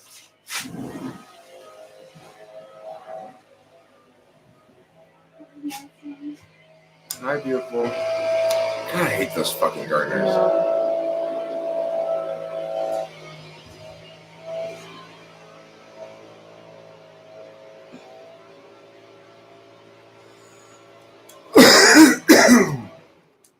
Sometimes it takes less time to step back and then answer instead of picking up every piece of information after another. Well, that's true, but the thing is, of course, Raphael, you have to take you end up taking one default approach. That's one of the reasons why people have a cognitive function stack. I mean, yeah, I'd rather correct. If it were just Rachel and I here, say in black, then I would not have gardeners and I would do the gardening myself. Would I do it every week? No. But I do it once a month or something? Yeah. And that would be about as much yard work as I feel like doing. I like that connection with my space. I don't want the gardeners to do it. And I certainly would never use a leaf blower. Leaf blowers are unnecessary, incredibly invasive to everybody in a 5-house circle around wherever house is getting leaves blown.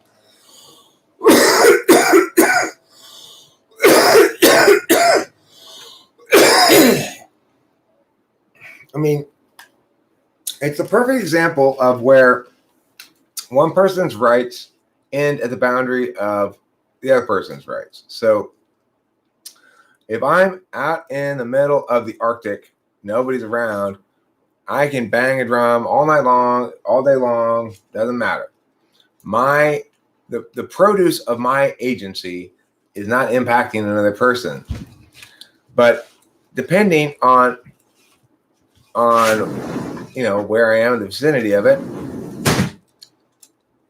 it's a different question. So like obviously I can't bang a drum, play the conch shell over and over again all night long, or the cops will come eventually. Because why is somebody being this loud in the middle of the night? It imposes on the neighbors. We have to make those sort of compromises in terms of our property rights. To the extent that we use our property in ways that impose a lot of impacts on other people, then we have to be aware that that's imposing on their rights to some extent. Now, nobody has the right to silence. Nobody has, but you're right. If everybody furiously defends every little boundary crossing, it's just almost impossible to realize. Of course, right, and that's definitely true.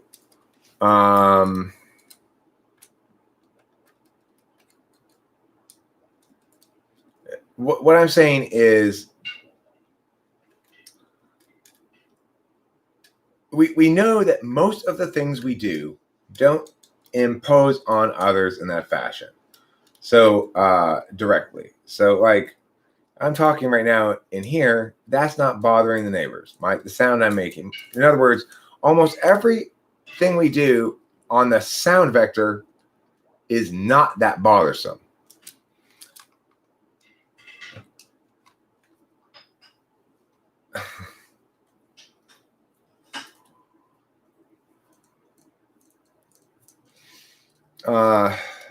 So the question is, well, why do we permit that? Well, the answer is we have a special class of noisiness things called tools. And we respect the fact that if we want to get work done, we're going to make some noise. It's unavoidable. So typically people will understand it as it's temporary. They're going to get construction on their house. And then if something's going to be loud every day, day in, day out, all the time, super loud, then it needs to be in an industrially zoned area, right? I figured as much, Horse Mumbler. Daniel Boone famously said that when he could hear the sound of his neighbor's leaf blower, he knew settlement had come too close and it was time to move again. Well, now they don't even do the full job. Because remember the time that you went out and you were like, when is this ever going to stop? Like, can you just stop? That was actually when it was the neighbors, though. They were. That was when they were behind the wall there. Well, they don't even trim the bush out front anymore. I mean, the thing is, as far as I'm concerned, the less time they're here, the better the job they're doing. It's like, yeah, but if it were up to me, we wouldn't have any gardeners. But this is Dad's house and Dad's ways, and I don't want to be responsible for the gardens on Dad's terms. I would have no problem being responsible for the gardening on my own terms.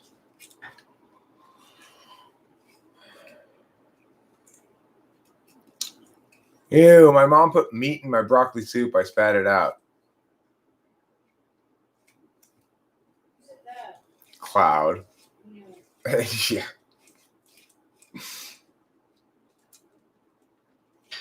Anything's for the...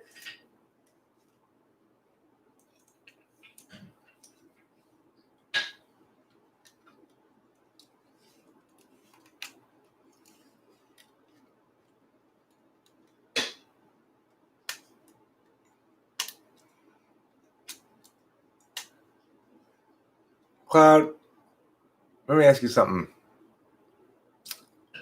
Have you ever put your meat in a girl's mouth? I think you're being a little hypocritical. Does he ever put broccoli up his butt? Also, do you ever put broccoli up your butt? Because I heard that's what makes moms happy. If you want to make your mom really happy, put some broccoli up your butt. She's just trying to keep you healthy, Cloud. Plenty of protein.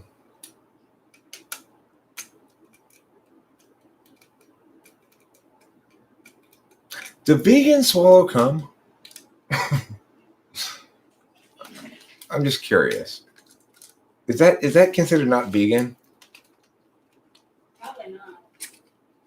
Because whatever you ate is going to be in there, so there's going to be animal.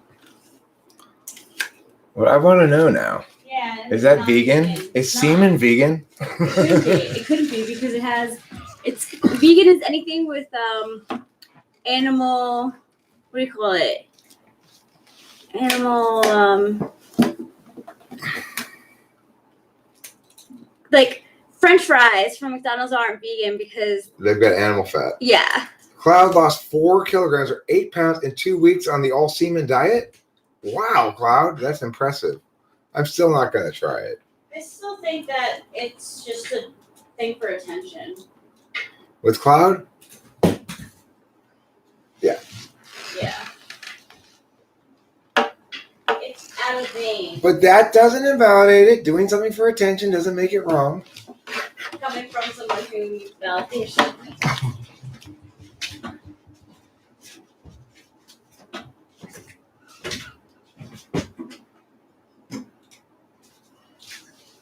What did I drop back here? I'm coming back here to pick up, or this thing. That's right. Zero A, that's terrible tip. Terrible tip 1. Bulimia is a good way to lose weight. That's terrible life tip number 1. Oh my gosh. Alternative.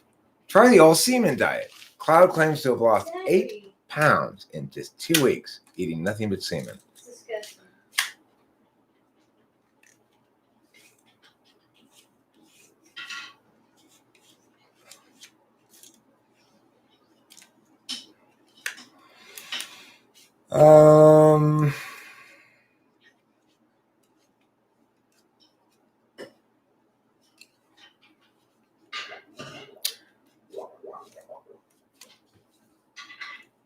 We should give animals a chance to run for office. I'd vote for an elephant.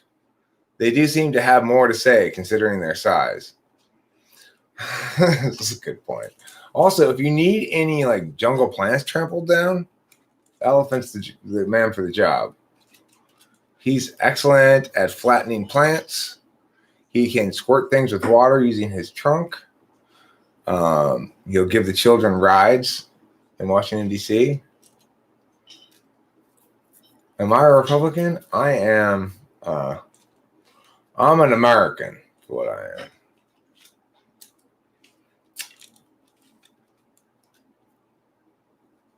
I am an American from America, yeah.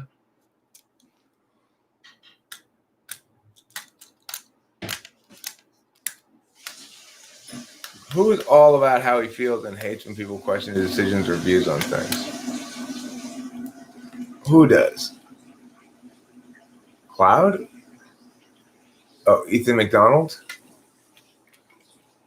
Oh, Ethan McDonald, just buy an INFP, ISFP meter and measure him. I see. So are Ethan McDonald and Cloud arguing right now? Well, that's glad you stopped doing that, Tiny Man 66. Maybe because they're attracted to each other.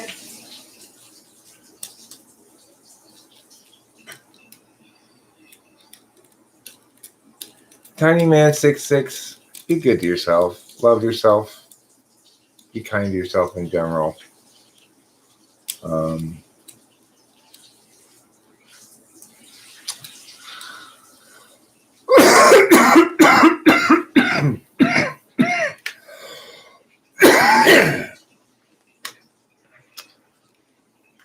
That's how my lungs ask for a cigarette. These are your lungs. These are your lungs after a cigarette.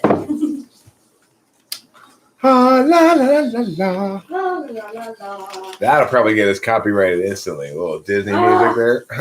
sorry. No, I did it, Rachel. I did it. Give them the. Like every pop cultural reference will never be used again because it'll be copyrighted. Like fuck that. That's against American establishments. Well, I mean, I think it'll get ironed out. They'll actually get a functional fair use policy where you can use 7 seconds or something and be okay and be safe. Yeah. But they're not right now. We're in this stage of them trying to get it all figured out. Like they don't know what to do about live streams because they've got a good system set up where you tell them what's in your video, right? For uploads, but that doesn't work for live streams. It doesn't work for live streams. You can't tell them what's going to be in your live stream ahead of time. You don't know because you're making it up as you go, obviously.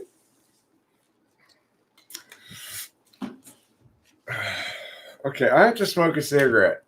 Would you guys mind chatting among yourselves while I do that? I'll put on a siggity song for you to legally listen to.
Siddhartha sedate, Siddhartha side. What's impossible to what Siddhartha tries? Siddhartha sit down, Siddhartha's tree. In that moment he released the mysteries he did not relate. Siddhartha's mind. What will come to Siddhartha not when he tried? Now watch what he makes. Siddhartha seems to accompany his greatest waking dreams. Siddhartha was royal at this life. Siddhartha the royal had it right. Siddhartha recoiled at the sight. Siddhartha sedate.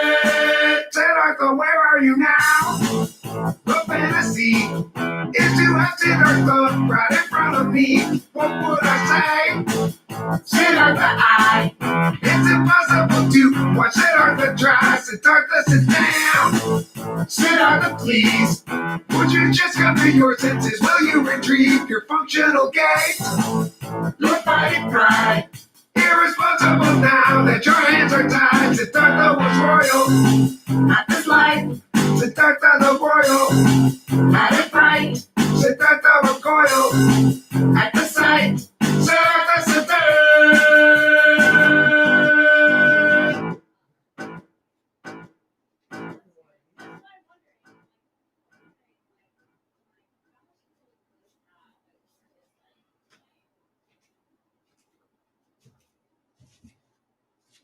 Well,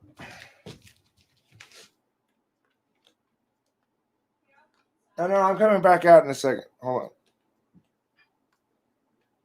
Siddhartha sedate, Siddhartha side. What's impossible to what Siddhartha tries? Siddhartha sit down, Siddhartha's tree. In that moment he released the mysteries he did not relate. Siddhartha's mind. What will come to Siddhartha not when he tried? Now watch what he makes. Siddhartha seems to accompany his greatest waking dreams. Siddhartha was royal at this life. Siddhartha the royal had it right. right. Siddhartha recoiled at the sight. Siddhartha sedate. Siddhartha, where are you now? The fantasy is to have Siddhartha right in front of me. What would I say? Siddhartha, it's impossible to watch Siddhartha try. Siddhartha, sit down. Siddhartha, please. Would you just come to your senses? Will you retrieve your functional gait? Your fighting pride. Irresponsible now that your hands are tied. Siddhartha was royal at this life. Siddhartha the royal had it right. Siddhartha recoiled at the sight. Siddhartha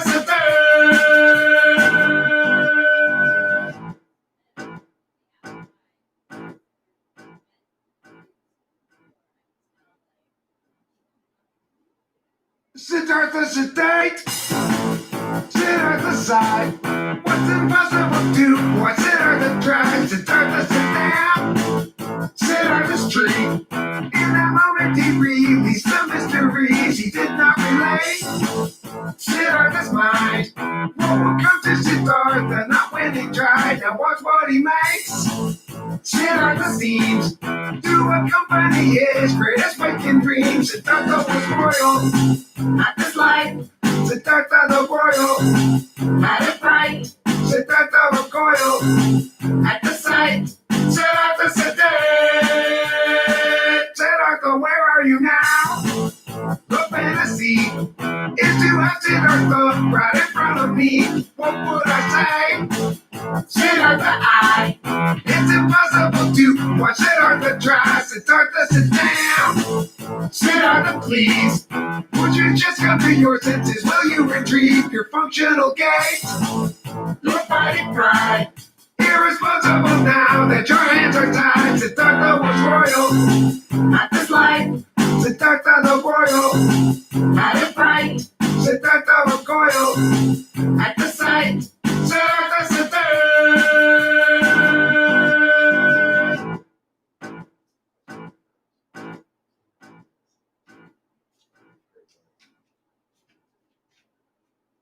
Siddhartha sedate. Siddhartha sighed. What's impossible to watch Siddhartha try? Siddhartha sit down. Siddhartha's tree. In that moment he released the mysteries he did not relate. Siddhartha's mind. What will come to Siddhartha? Not when he tried. Now watch what he makes. Pretty good. But I'm reworking the vocals on that.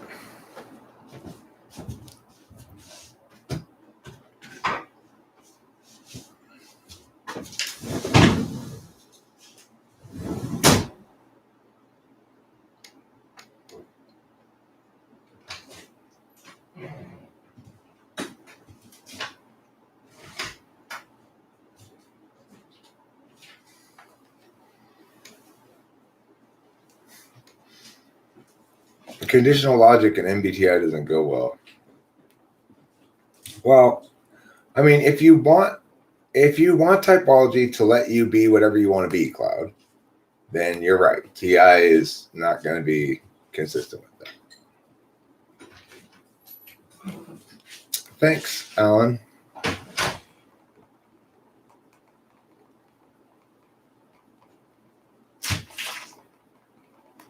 I think I'm about ready to wrap up this stream. I have a question. Yes. Since we've been talking about psychology a little bit, what are the types with the behavioral disorder? Which ones are the ones that have behavioral disorders? Well, that's not type specific. No. I don't mean like that. I mean as in, I know that BPD is known as a personality disorder. Well, when What I are say the other ones? when I say behavioral disorders, it's basically the same thing as saying personality disorders. So Right. That's what I guess what I'm talking about there is narcissistic personality disorder, borderline personality disorder, histrionic personality disorder,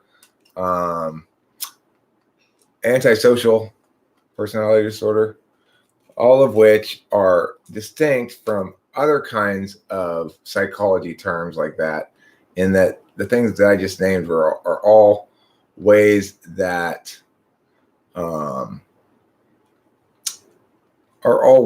people can express, or ways that people express toxicity towards others. Claude, I agree. Not valuing TI doesn't mean not valuing truth. So, but look, you can find truth in things like astrology and tarot, but you're not going to find logical defensibility for your conclusions. The thing about typology is I would like the conclusions to be logically defensible, and by and large, they generally can be made such.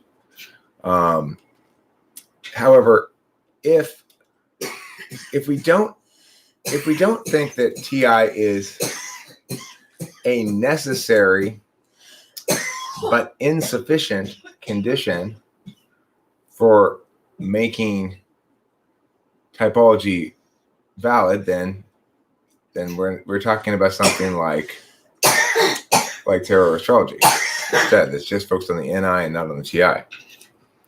FI helps TI get to logical truths, though I don't agree with you. In that regard, you're wrong.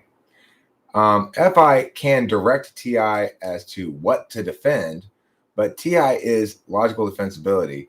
FI is an interested calculus. It's a disinterested versus an interested calculus. FI knows what you want. TI knows what's true, assuming you want nothing, assuming you have no interest in the matter.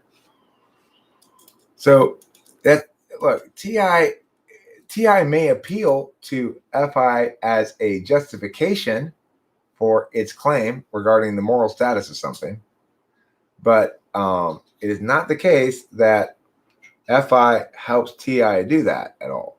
TI does that by excluding FI from the equation entirely, but you can still make it into a node. Well, this person will feel very strongly about this. That's one of the reasons why we should do it this way, and you don't feel very strongly about it, so why don't we do it their way? That's a TI argument that appeals to FI reasoning, but still uses a TI approach, which is to say, it goes, all things being equal, if one party wants it a whole lot and the other party doesn't really care, let the person who wants it a lot and matters a lot to, let them get their way. That's a TI justification, but it's not. It's one of any number of possible metrics that the TI might use depending on the contextual specifics. And it is important. I mean, the thing is, TI, like everything else in life, appeals to a universal good that can be summed up as people getting to do what they want, how they want, as much as possible, and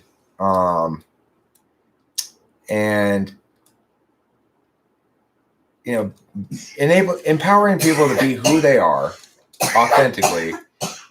The authentically part means we have to acknowledge that people's own interests is like, if I want to be able to pursue my interests, then I have to respect the interests of others.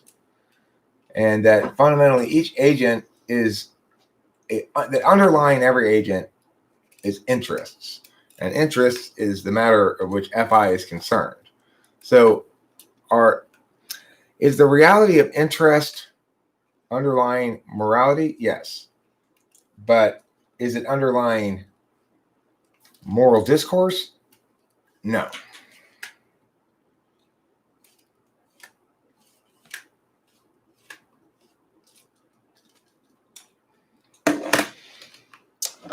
So I am going to need to end this soon because we need to go to the Marqueta de Marijuana, or Cool. the marijuana store. I'm actually thinking about maybe going to Old Navy today. Okay. Maybe could you drop me off? Sure, at the mall? Yeah, I'd I think it's on Foothill. There is an Old Navy in the mall, isn't there? There is? I think so. I mean, you want me to look? Yeah. Let's look it up. Okay. Yeah, I'm going to end this stream now and run a couple errands here. And I'll talk to you all later. Thanks a lot for being here. Don't forget to eat plenty of cheese.